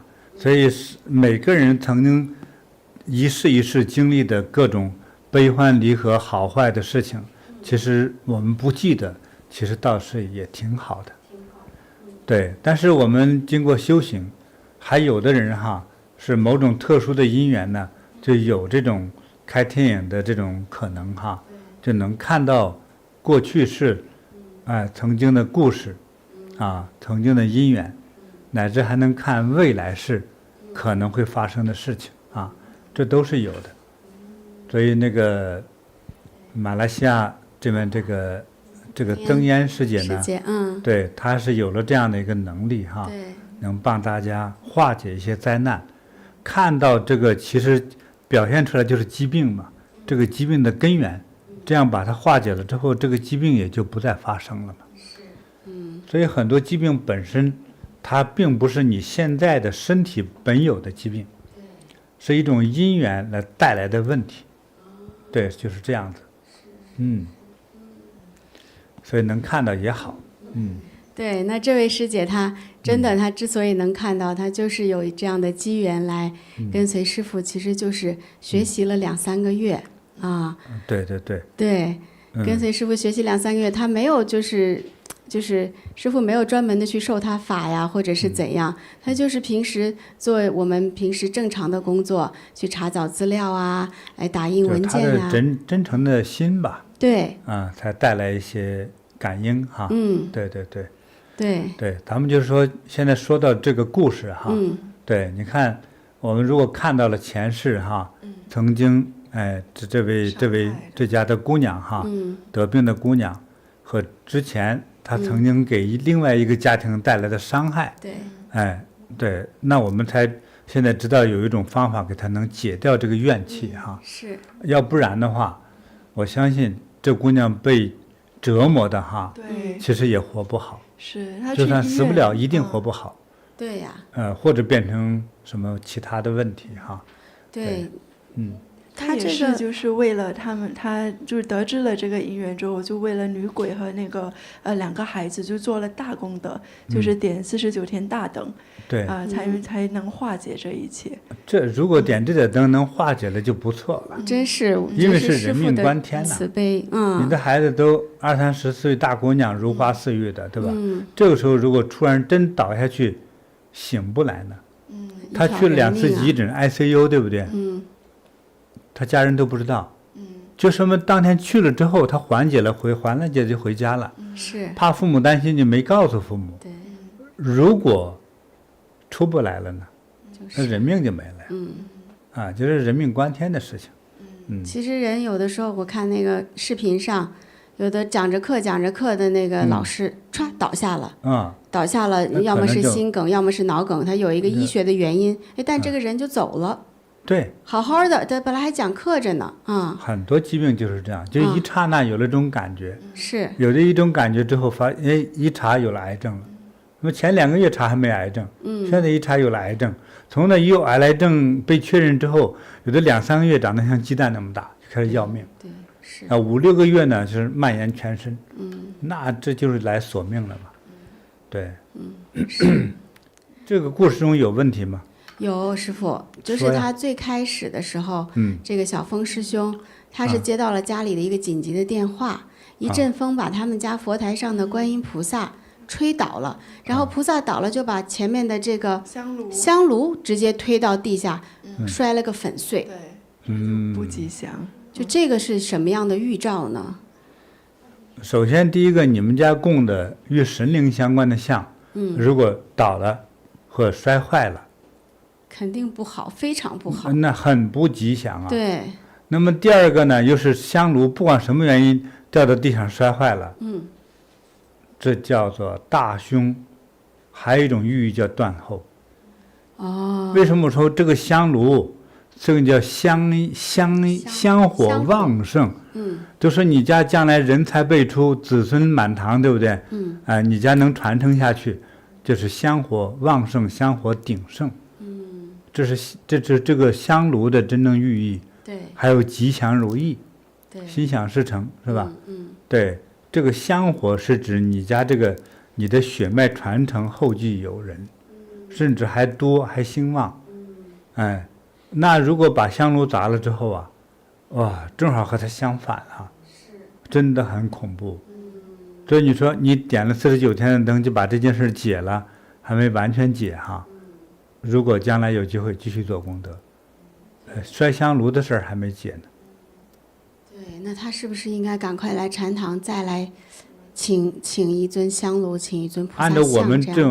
按照我们懂得这种事情的人，那给你的道理说，你赶快补救这件事儿，要不然不知道会发生什么。就是前面孩子和前世这些人发生的瓜葛仇恨呐，解决了，但是这个菩萨像摔了，香炉砸烂了，这件事儿还没结，要赶快来结，做功德，要不然的话呢，等来的是结果，是一个就是家庭中最大的一件恶事，最大的一件恶事就会发生。感恩师父。还有就是在这个故事中，我们他女儿也是，虽然是前世的因果，但真的也是被邪气所这样伤哈。那我们平时尤其是也是到这个盂兰盆祭了，能够做点什么，能够护佑我们，防止就是邪气的干扰或者伤害呢？这个简单。这个简单，这个就是因为它不像正常人打架，是不是啊？你拿个棍子啊，是吧？穿个盔甲，它不是这样，它是无形的。这种无论是这个邪气中是混合的，所指我们看不见的一种带有邪恶的，比如说冲到你身上就可能是大病一场，冲你身上可能倒地就死，冲到你身上之后就晚上开始胡思乱想，睡不着觉，就变成精神病。还有呢，冲到你身上，你的钱就没了。这各种都是灾难性的嘛。那你想避开这些邪这些灾难，唯有的方法第一做功德，第二个身上佩戴真正修行人加持过的法物，哪怕一个小手串都可以。像我戴了个手串，看看你戴一串，其实更好的遇上大师的话，就一个珠子戴在身上，都会起到相当好的一个作用。如果你没有戴，你这些邪气的话，你是没法回避它的呀。就没有一个保护的，没有一个保护层去罩着自己的那样的感觉哈。对对、对，所以身上带有这个加持过的法物带在身上啊，对，可能够避开这些邪气对你的打击啊，对你的侵犯啊。感恩师父。嗯，那我们也是在尤其这个季节身上多带一些我们师父加持过的菩提宝物啊。那一定要带。对，保佑自己平安顺遂。那像有人曾经也问我说，我带个5、6串、3、4串可不可以？那太好了。我可以确切说，越多越好。真是啊。因为每个人哈，就像刚才说讲那位女儿哈，前世犯的错嘛哈，其实人累世以来的，别说几世，你这一生里头，其实你也做过一些坑害别人的事儿的话，对不对？就这个将来这个姻缘就是个麻烦，是吧？尤其是隔世的姻缘的时候，它就变成个鬼魂似的来进行攻击你，你防不胜防，你也看不见它，对吧？当你大病来的时候，就是刹那间，呼一阵风吹了一下，人就倒下去了。今天大家在网络上，人人都是一个拍摄员，对不对？你看到就拍了。所以有很多看到的就是，我都看到那个走着走路，啪就倒下去了。它不是一个表演哈，那真的是有的倒下去之后，旁边有个水沟，又栽到水沟里，说实在话，就摔不死也能淹死他，就是这样，因为他没有知觉了。就是比如说脑出血，突然之间，对吧？突然心梗一发生，你再倒到地上再摔一下子，还得磕到桌子角上、凳子腿上，或者掉到阴沟水沟里去。那这个性命难保，就是，所以呢，你要身上有一个，真能护佑你的这个吉祥的这样一个宝物的话，我觉得是，非常重要的。当我们在说的时候，有时候，就是因为我们什么人都会面对，有人说，你看就是为了卖东西，这真不是这样子。像我们自己哈，在给人看看事的时候。我也有点年龄了嘛，生怕您自己能量不足，我都会带一些这个比较我认为更有加持力的，能够保护我自己的这一些东西带在身上，才能避开一些那个邪气，因为有些邪灵非常的猛，猛到什么程度呢？可以理解为比老虎还猛，就是这样子的，对，它很猛烈的。但你有这些宝物，它的威力就发挥不出来，就把它化解了，它至少不敢靠近。你记得吗？就是有一些中邪的人，看到我们手上戴的这个珠子，他都不敢靠近。不敢。香可，你不是见过这样吗？对，就是我们有一次有一个课程，就是来了一个学员，他是有附体的情况的。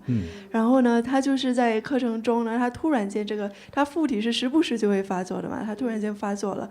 然后当下他就一直那个附体的那个东西在他身上，他就一直大喊大叫啊。然后后来呢，他就说他不能见到光的地方，他一定要躲到一个角落。然后他一直缩在那边。然后因为为了避免影响他人嘛，我们就想说，把他挪到另外一个地方。那他就是想说，他本来呢，他的那个身上也是带着这些珠珠串串的，但当那个附体的东西就是发作的时候呢，他就自己就把这个那个珠珠串串都他身上带的我们的菩提加持的这些法物，他在附体发作的时候，他很难受，他一定要把那些都扯下来。他觉得他说我不要这个，我不要这个。对，还有一些有那个邪灵上身的哈，上身那一刹那，走不进禅堂来。是。像我们呢，我在给每个禅堂所定下来的对于大时空的一个定义的时候说，他有邪气，希望他能走进来。走进来，我们才有机缘帮他。对，我们不可能到马路上抓个人，我要加持你，对不对？所以你走进禅堂来，我们才好给你服务。所以我把这样的和我们的护法神、守护神，让大家进来的这个宽松度是很高的。对，所以让他就是不要那么敏感的排斥这些有邪气的，让他进来，我们才能帮。但是没有这个这么帮人明显的这个佛门道场哈，很多有邪气的人就走不进去，你走的像一堵墙挡住了。明明是个门，他说不行，有能量挡住他，不能进去。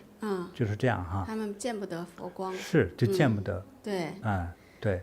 对。所以带这些宝物哈，能够保佑大家，这是必然的。对。你像大家先看这里。这绿松石。对，你看这些宝物哈，这些绿松石的哈，这些产地的这些圣人呢，都会告诉当地的这些人哈，如果呢你在过去因为经常是刀兵打仗哈，那些男士兵要是身上能带着这样的蓝色的像月亮一样这个松石在身上的话，他这个人打仗一定能活着回家。对。那这个意义是啥呢？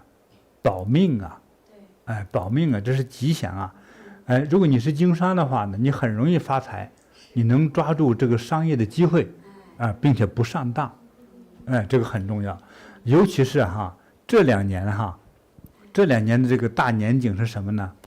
赤马红羊。赤马红羊，火大。所以到这个月份开始哈，世界上很多国家，你看我在我的个人那个FB 那个上头转发了一个，说法国哈，那个热到了多少度啊？你现在查法国还有印度，都达到了差不多50来度了。那真的在马路上哈，打开个鸡蛋，可能5分钟就煎熟了，就是它当测温度是比如说43度、48度，实际上你的体感呢，可能快到60度了，憋得喘不上气来。它分每个区域的那感受都是不一样。你看新加坡，平均温度33度以上，是吧？每天处在桑拿浴的感觉，所以在新加坡就没什么桑拿浴，对吧？对，不需要。你穿个大背心在街上走到哪没一个凉快地方，就是都是闷热的。但是很多凉快的地方今天变得很热，所以天造的这么热，所以各国的战争特别容易产生冲突，对不对？还有人呢，说这2年冲犯命相的这几种，再给大家复习一下，今年有冲犯太岁的属相，属马，属鼠，属牛和兔，牛兔，这几种哈，还是你自己感觉的今年运气不太好的哈，你都应该带。今年的哈，我是建议呢，大概3、4种颜色，其中一个呢，最针对于今年的，我觉得就是蓝、绿、白比较好。你看这个很纯蓝，这是我们亲自到中东地区买回来的哈，亲自找那里的工匠进行镶嵌银的这个所以对大家的帮助非常大。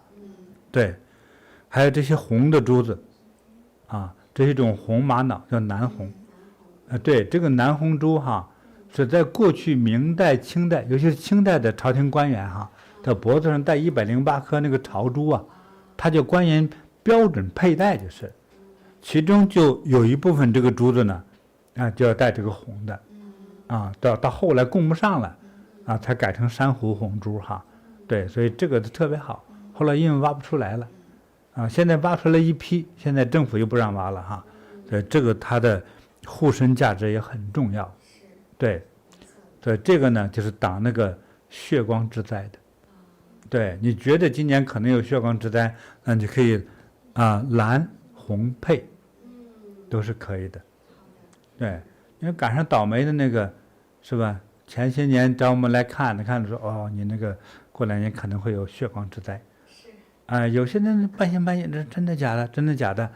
那他也觉得真假，我也开始怀疑自己。等过2年，有人告诉我，你看的某某人撞车了，一条腿断了。哎呀，何苦呢？你早点听我的，带一串这个东西多好呀！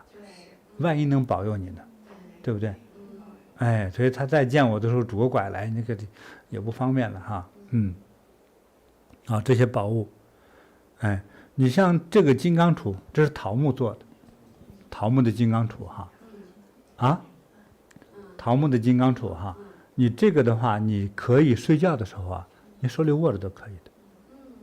当然，如果你旁边有人睡，别把人给砸一下子只是注意这个安全就好了这因为它又不是很冰寒嘛，它木头的，所以它本身就能辟邪。你睡觉不踏实的人有这个啊，这多好啊，是吧？你像我们刚才作为奖品的，你看这个降龙 T 恤衫哈，你睡觉的时候你穿上它，我相信你会睡得比较踏实。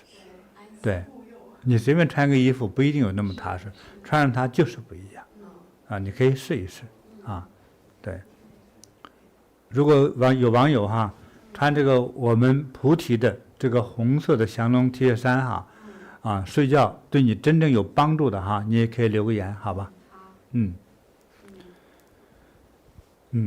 所以这些法物，在关键时候会起到护佑的作用。这个我们有大量的案例啊。是的，其实那无形的那种能量反而更严重哈。那法物带来的佛光护佑，其实是我们最需要的。真的感恩师父。对，你看在马来西亚，很多同学很聪明哈。对。就是那个菩提的经典，他随便包一包哈，放到他开的车里，对避开车祸。真是。等大家都知道，很多人都是把菩提经典放到车里头，这前一本后一本，还有这4个角放4本，也都有。但是哪怕放10本能避开车祸，不是好事吗？是啊，对不对？你到禅堂请我们的经典是免费的呀，对，这个是不要钱的哈。所以你读一读，你懒得读的话，放到车里，放到家里都能保佑你。这是很重要的。师父太慈悲了。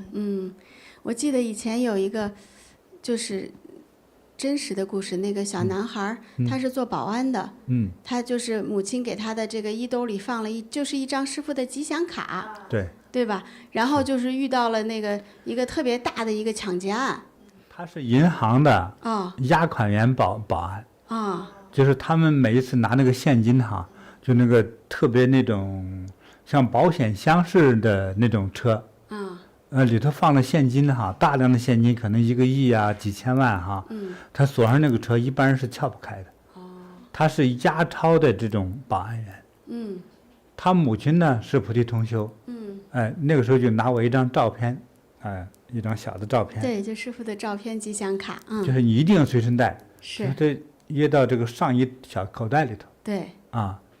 结果那一次那个大劫案哈，当时都上了报纸了。就是那个歹徒哈，拿着那个散弹枪，2把散弹枪轰。他一共是6个同事，3个当场死亡。我的印象已经很多年了，20多年了。就是他这个儿子，连伤都没有受。真是。对，当然你也可以理解为是巧合哈，但是说，他觉得妈妈给他装了我这个照片，吉祥护佑。我也不是神，但是我是个善良的人。我希望这份善良呢，能够护佑他。我觉得也许会起作用，也许就是一个巧合。那是吧？有机会你也可以带着我的照片，说不定就有好运哈。走路都能捡钱哈。感恩师父，关键是关键的时候佛光能够救我们的命啊。我也希望是那样，能给大家带来好处，我非常喜欢，非常乐意。感恩师父。那我们给这位马来西亚的小峰，也送一个礼物，好，师父。好，刚才我展示的这件降龙 T 恤衫哈，好，前后都有龙哈，对，能够让小峰如意吉祥。收到。还有呢，送他一个桃木的金刚杵哈，能够事业顺利，家庭平安女儿呢也能健康长寿啊。收到，感恩师父。好，那接下来呢，再给师父带来一个来自纽约的小温师姐，她讲述的她自己的亲身经历哈。对，她说，连续10多年呐，我妈妈呢都有一个很奇怪的现象，就是每到清明盂兰盆节的这个时候呢，她就特别容易做噩梦。那每一次噩梦中醒来呢，妈妈心里都很不安，整个人也觉得沉甸甸的。那个时候呢，我们都以为可能就是妈妈身体累了，或者是压力大，但谁也没有想到，这一连10多年的噩梦，最后竟然牵出了一座被荒废多年的祖坟。2021年的时候我有幸能够当面咨询师父，我们家的就是妈妈总是做噩梦的这件事情。师父呢看了一下，当时就提醒我说，你们家的祖坟有问题，在快速的泄露着能量。我呢，先帮你们处理一下，但是你们自己还是要尽快的去修补。听到这样的一句话的时候，我心里一震。我回去后赶快问我的母亲，我说妈妈，我们家这边的祖坟怎么样呢？外公外婆的坟有人照顾吗？母亲叹了口气说，你外公外婆走了10几年了，连个碑都没有立，坟前杂草丛生，也没有什么人去打理。我提过很多次，但是你舅舅就一直没有行动。听完这番话之后呢，我和妈妈呢也就开始重新的回头看舅舅家这些年的变化。舅舅年轻的时候很有本事，在我们那个小县城里啊，算得上是风光的人物。家里经营着好几座采石场，光大型的挖掘机就有20多台，生意做得红红火火。那外公外婆在世的时候，最疼爱的就是舅舅，尤其宠爱舅舅家的3个儿子。按理说呀，这样的家庭有家业，有男丁，也有能力，日子应该是越过越兴旺的。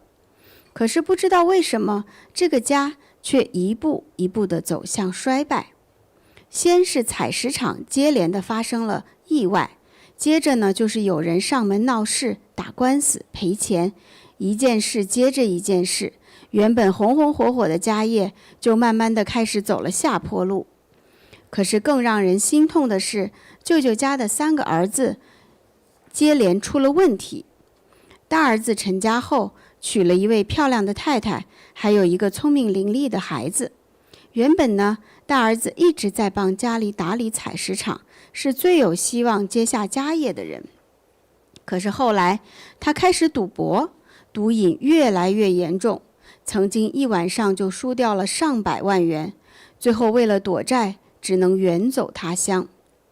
二儿子原本是一名中学老师，工作稳定，结婚生了2个孩子。可是没想到后来也染上了赌博，最终闹得妻离子散，家庭破碎。3儿子从小最受宠爱，看起来也是最乖、最让人放心的一个。可是谁也没有想到，他竟然沉迷起了网络赌博。直到有一天债主找上门，家人才知道他已经悄悄输掉了几十万元。一个曾经那么风光的家，就这样一点一点地被掏空了。后来舅舅才60多岁，就因肾衰竭去世。离开的时候，家里一贫如洗，连后事都是亲戚们东拼西凑筹钱办下来的。那时候我心里就一直有一个疑问，为什么一个曾经那么兴旺的家会败得这么快？直到师父提醒我祖坟漏能量，我再去看外公外婆那座荒了10几年的坟地，我心里才真正的警醒了。外公外婆在世的时候那么疼爱后人，可是他们走了以后，却连一块墓碑都没有，任由坟前的杂草丛生。2022年，我们一起回老家，把外公外婆的坟墓重新修整好，修得像一座小庭院一样，也正式立了墓碑，将子孙后代的名字都端正地刻了上去。墓碑立起来，祖坟修好的那一刻，我的心里有一种说不出的踏实，就像拖了一件很多年的事情终于有了交代，外公外婆终于有了一个安宁的归处，也感受到后人这一份迟来的孝心。更让我感到震惊的是，从那以后，家里的气场真的开始改变了。最明显的就是我妈妈后来再也没有像过去那样，每年的清明啊、盂兰盆节前后就做噩梦了，她整个人都安定了很多。那舅舅家的情况也开始慢慢的好转，大儿子虽然还在外地，日子过得不轻松，可是开始顾家了，自己省吃俭用，把钱寄回家，多了一份责任和担当。他的孩子去年也很争气，考上了一所不错的大学。那二儿子呢，曾经因为赌博，差点把家庭和工作都毁掉了。后来他痛改前非，慢慢收了心，总算把工作保住了。三儿子过去也让家人操碎了心，后来开始变得积极上进，不再像以前那样浑浑噩噩，还成了家，生了一对可爱的双胞胎女儿。这些改变虽然不是一夜间大富大贵，也不是所有问题都烟消云散了，可是对于一个曾经一路走向衰败的家庭来说，这已经是一个非常大的转机。回首这段经历，我心中充满了感恩。如果不是师父的慈悲加持、指点迷津，我们至今都不会知道问题出在哪里。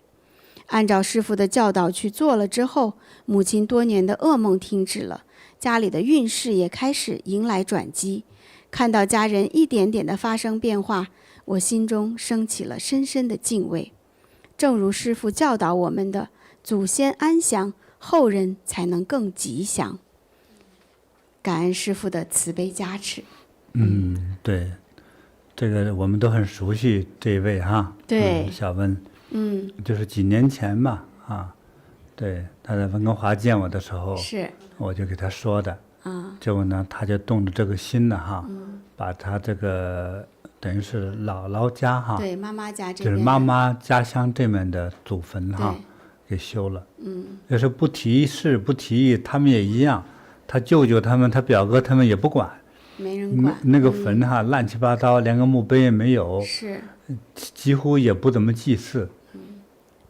说来也巧就他舅舅来说的，他舅舅就是他妈妈的兄弟嘛对，舅舅还算是个聪明能干的人，是吧？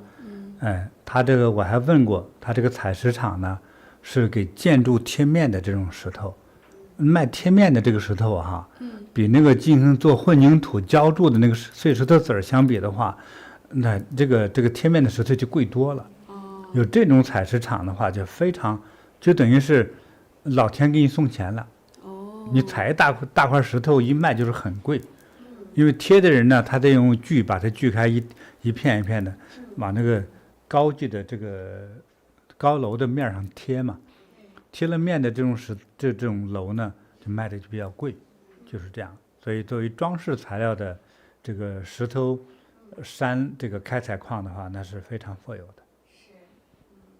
可是也巧，他的3个表兄弟，一个比一个差，都去赌博，最不能沾的事儿。这是我们说的销金事是，就是把你们的黄金你在手里一搓一搓，变成烟雾了，就没有了，就是。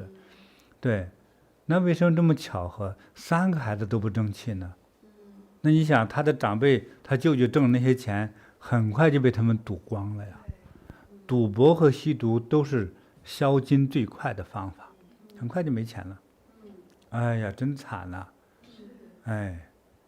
那这也是有关系呀。对，因为在之前，我第一次认识他，所以我看到他的脸，我就感恩到他那个祖坟漏气。对，看到祖坟或者你的住宅漏气的话，你就比如说赔钱失财或者是失命，就出现这样大的问题。对，就家族的能量在往外泄，等于是说。对，比如说他早5年让我看，就他至少舅舅的家业能保住，还真是不可能每一个堂兄弟都去赌博，就能保住一部分钱呢。所以到2-3年前给我看的时候，我给他说了，就在漏气嘛。对，其实他的表兄弟已经把那个他爸爸挣的钱都已经花光了，全糟光了，一贫如洗赌光啊。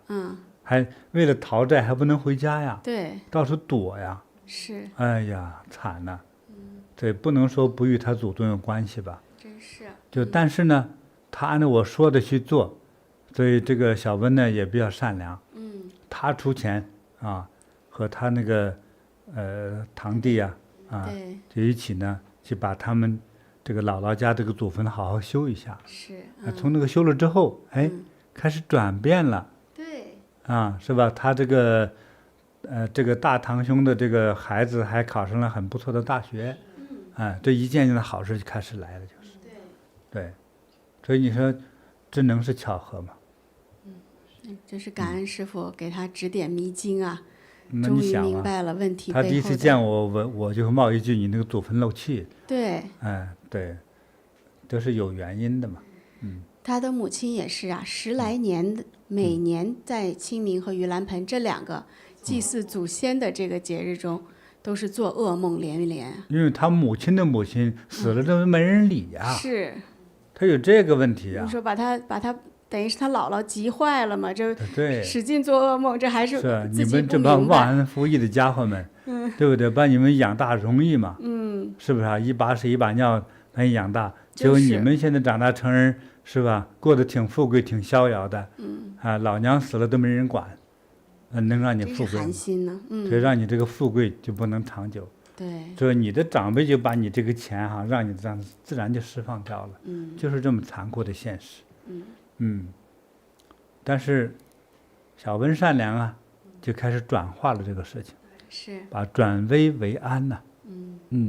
也是因为他遇见了师父啊。所以这个恭敬你的祖先长辈啊，这个是非常重要的。是，所以人要有感恩的心呐。所以人要有感恩的心，你每天都会幸福。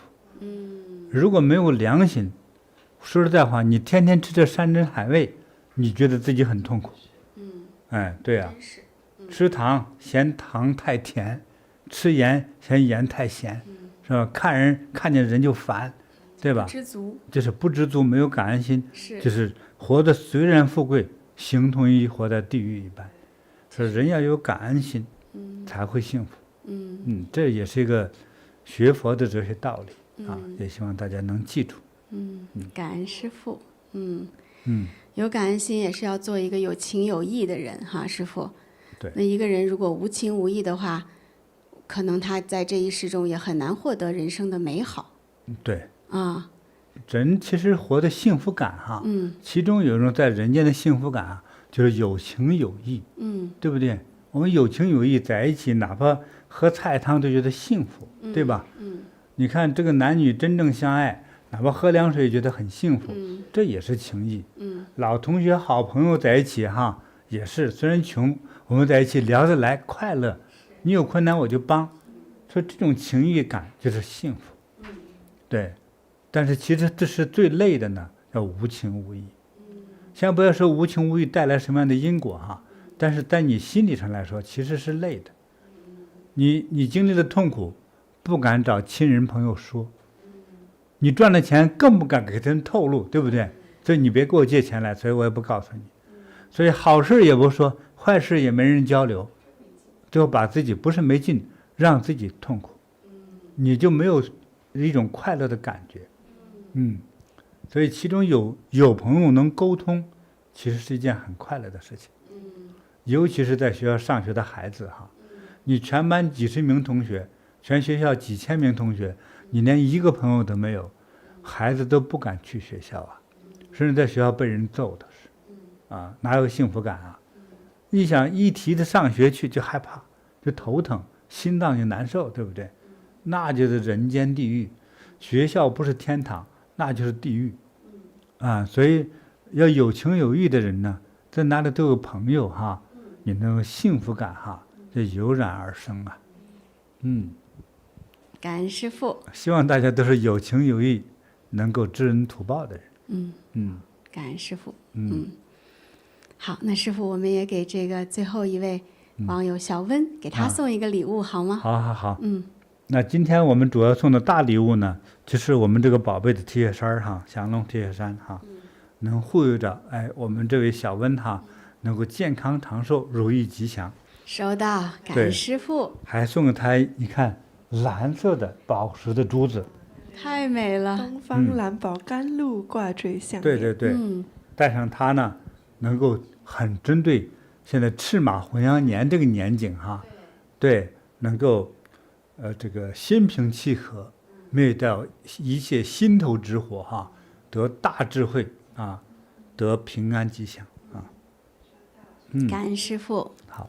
好，盂兰盆祭呢，盂兰盆节也很快就要到了哈，非常感恩师父。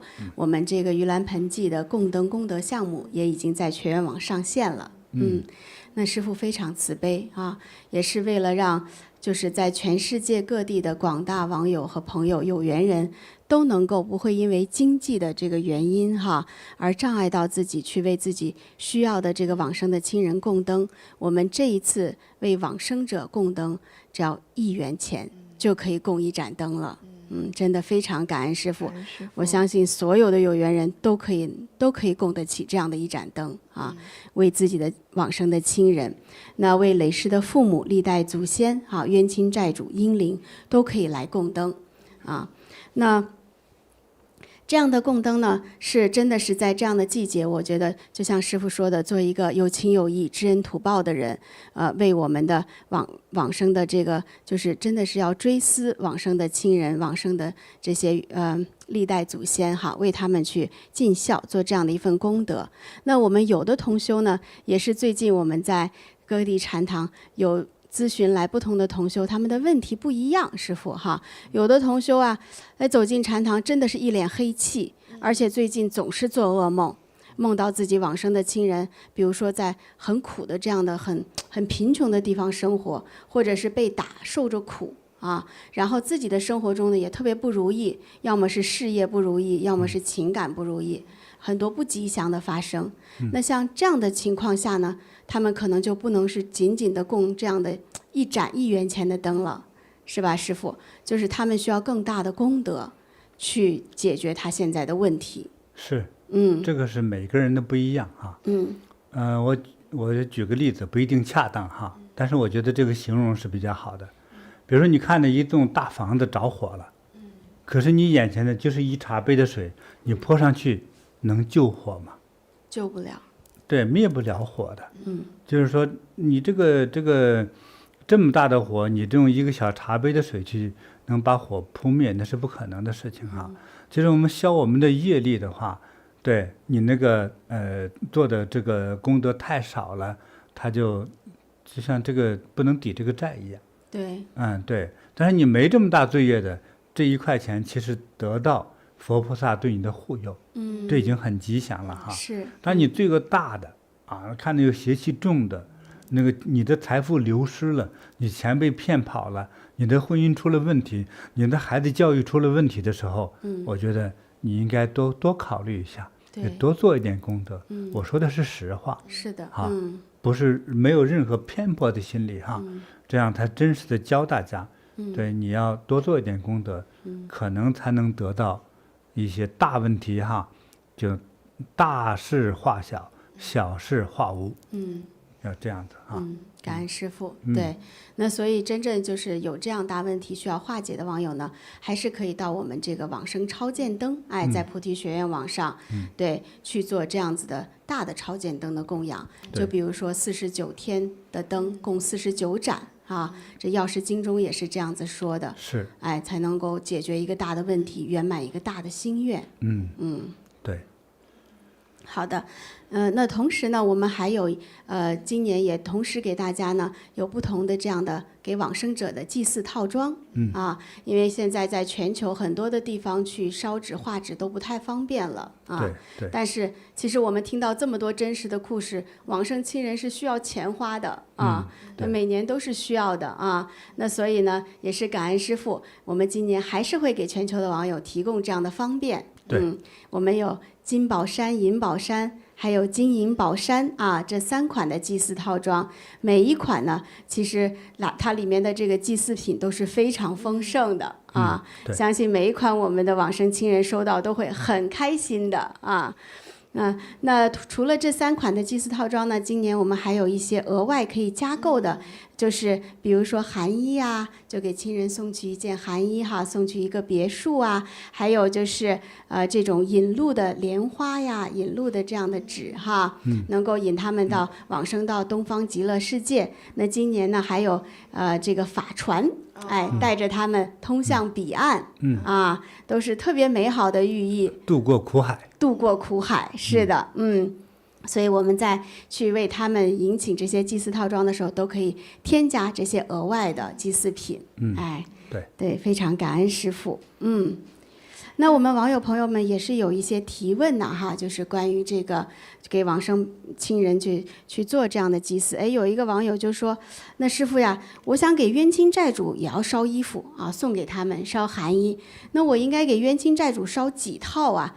因为他也可能不知道自己有多少个冤亲债主需要寒衣哈。对，就是我们有网友就发来这样的问题啊。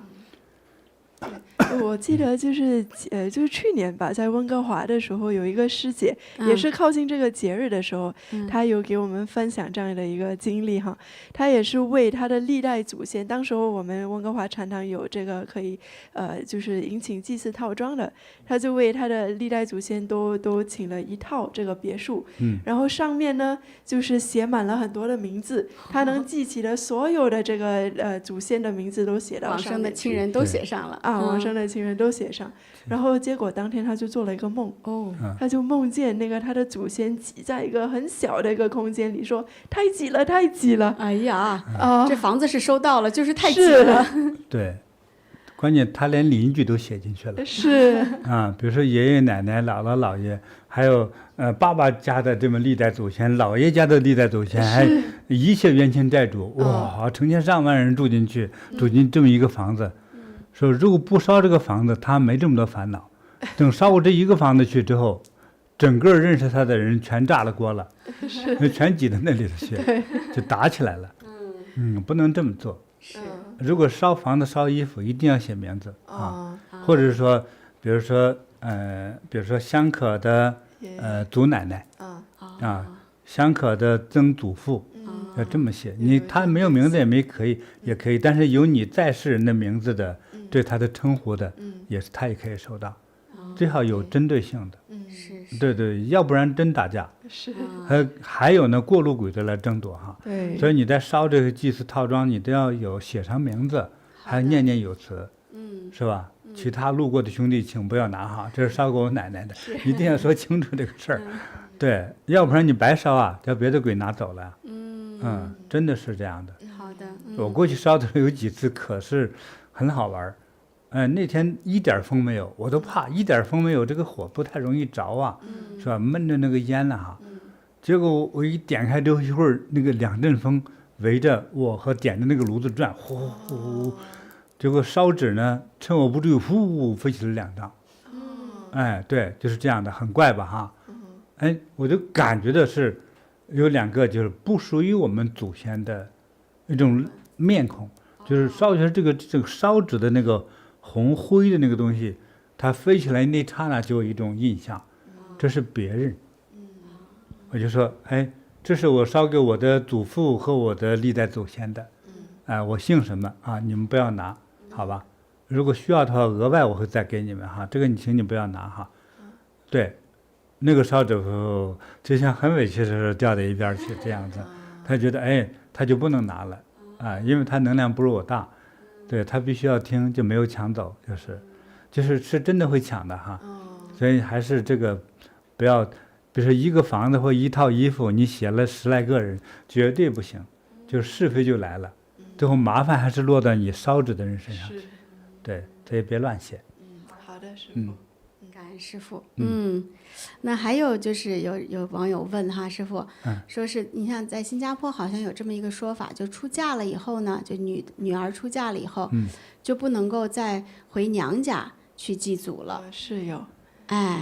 但是我们这新加坡的师姐们呢，她们就觉得我还是就是去夫家祭祖，我还是想为娘家的这个祖先也做一些事情。那他们怎么做比较合适呢？你祭你的。你不要去找兄弟媳妇谈这事儿，他是有顾忌的。说兄弟媳妇嫁过来的时候，这是我的家，你从我嫁到，比如说媳妇嫁到你老王家，对不对？但老王家的闺女嫁出去了，这时候有儿媳妇在这边，有兄弟媳妇在这里的时候，兄弟媳妇有一种霸权意识。所以你在祭祀你娘家祖先的时候，别告诉兄弟媳妇儿。你本来就谈不来的话，别告诉他，你做你的功德，对不对？对。或者到庙里头。或者到我们机构，在网上都可以做，对，好吧？你别和他们在那一天产生这个冲突，在时间点上错开就可以了。对，该做还是要做，对，给他们做供灯啊、功德呀，对，祭祀。是你像清明节的时候，你像你家祖坟就这一个嘛，比如说你和你那个兄弟姐妹呢之间可能往来不够好哈，见面容易争吵，对不对？就是找人打听，打听说，如果他们来的早。比如说早晨9点钟来，那你就11点钟来，就是你来，你看他走了，你再过来烧就完了。通常是这样。对，还要在坟上别吵架，别多谈事啊。对，所以等咱们过去今天咱们再找时间，咱们再聊天啊，要这样，别在你的祖坟地上去谈论家常啊，还惹出是非啊，或者吵架呀，这都不允许的。好的，感恩师父。好，那在这儿呢，还想给网友们介绍一下，就是在我们师父 YouTube 频道上，最近师父有发布一些很好听的音频故事，就是这些音频故事中呢，有一些历史故事，我们可以看看我们的 YouTube 上的那个列表吗？就是有一些历史故事，有一些真人故事，还有一些儿童故事，对，都特别好听。然后就是非常感恩师父。就是讲这些故事，让我们增长智慧，然后增长知识，增长我们的品德。在哪里找哈？就是我们到那个师父的 YouTube 首页呢，其实点这个播客这里，你就可以看到不同的列表。点击播客哈。点击播客。有故事列表。好，那就是最左边的禅师讲故事的这个，我们点击看看，已经有17集了。好。这是最新发布的一个儿童故事《神农尝百草》，然后我们再往下滑，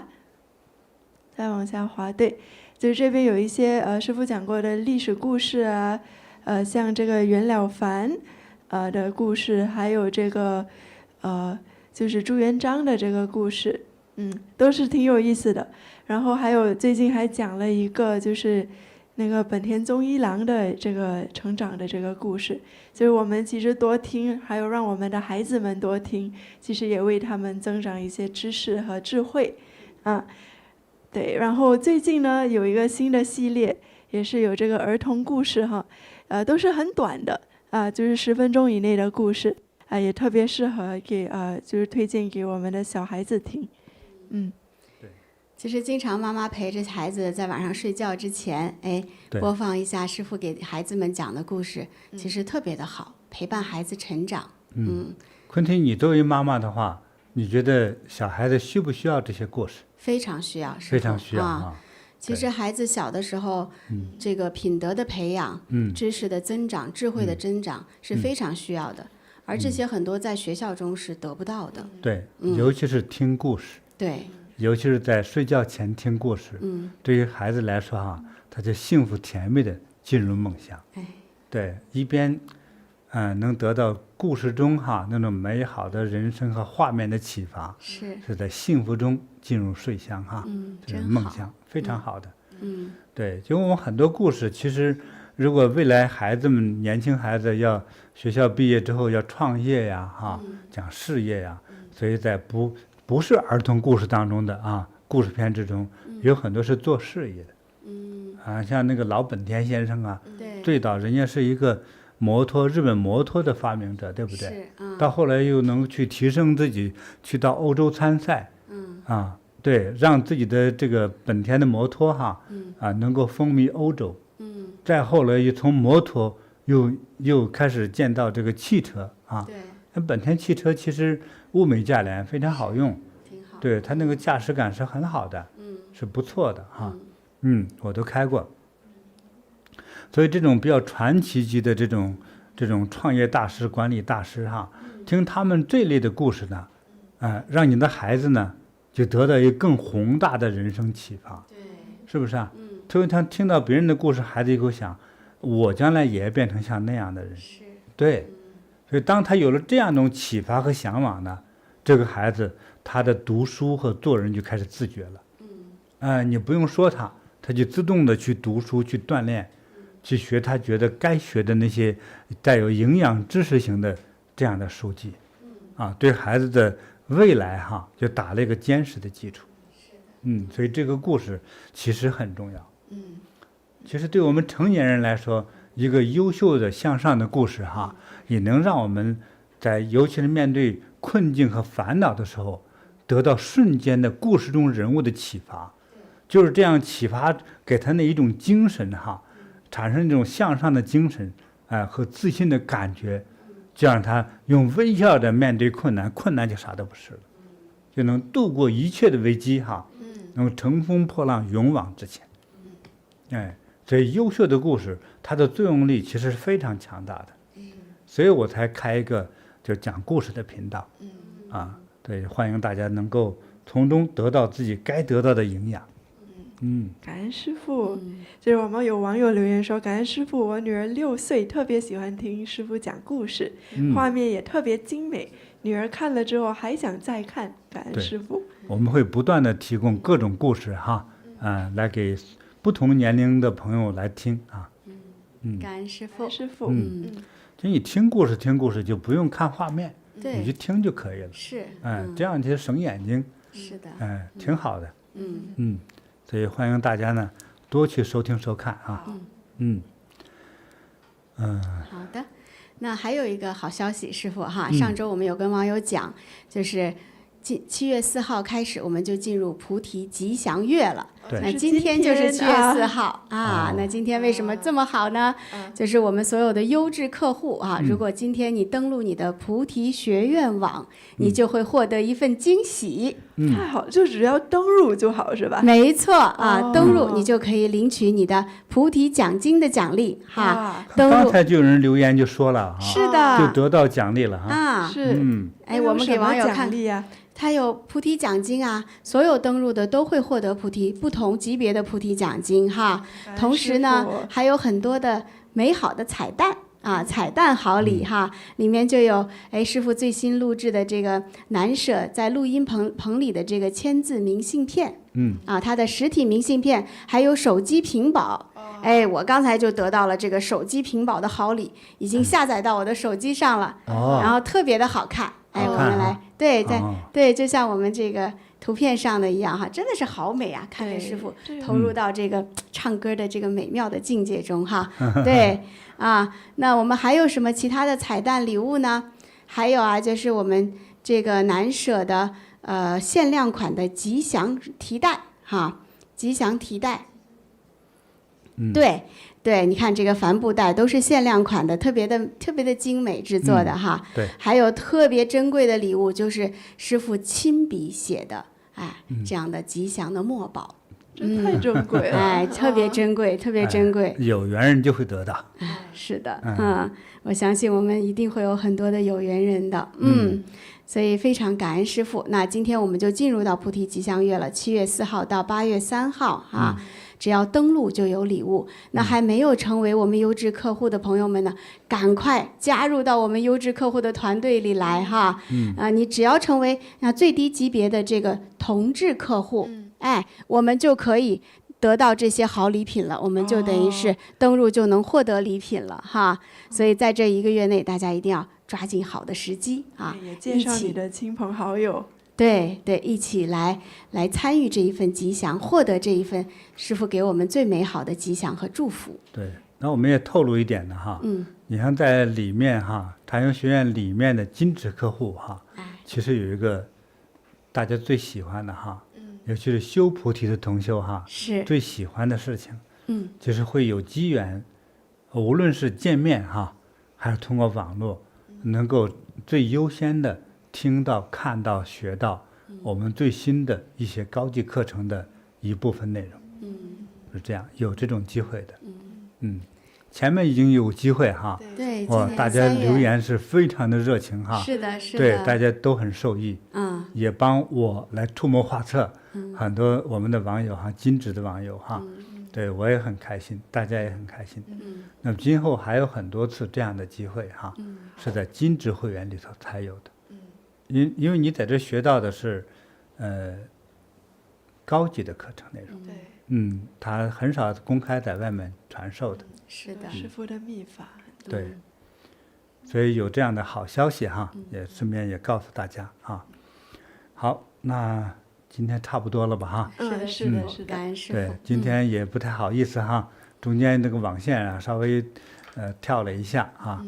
耽误了几分钟啊，谢谢大家的耐心的等候哈，那我们下一期直播，对，下期直播，7月11号，台北时间下午6点，北美温哥华时间凌晨3点，好的祝大家吉祥如意，收到，健康长寿，收到，幸福快乐，收到，7月11号再见，感恩师父。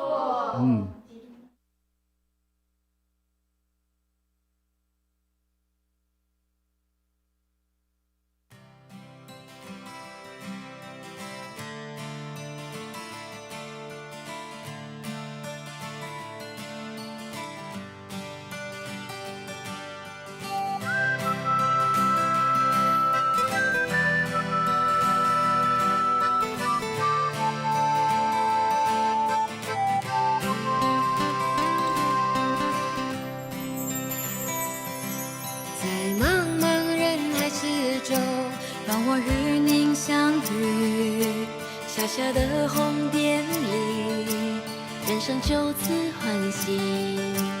我快乐了，我健康了，我幸福了，我美丽了。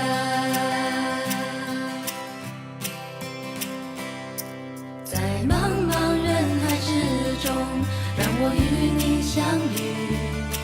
小小的红点里，人生变得神奇。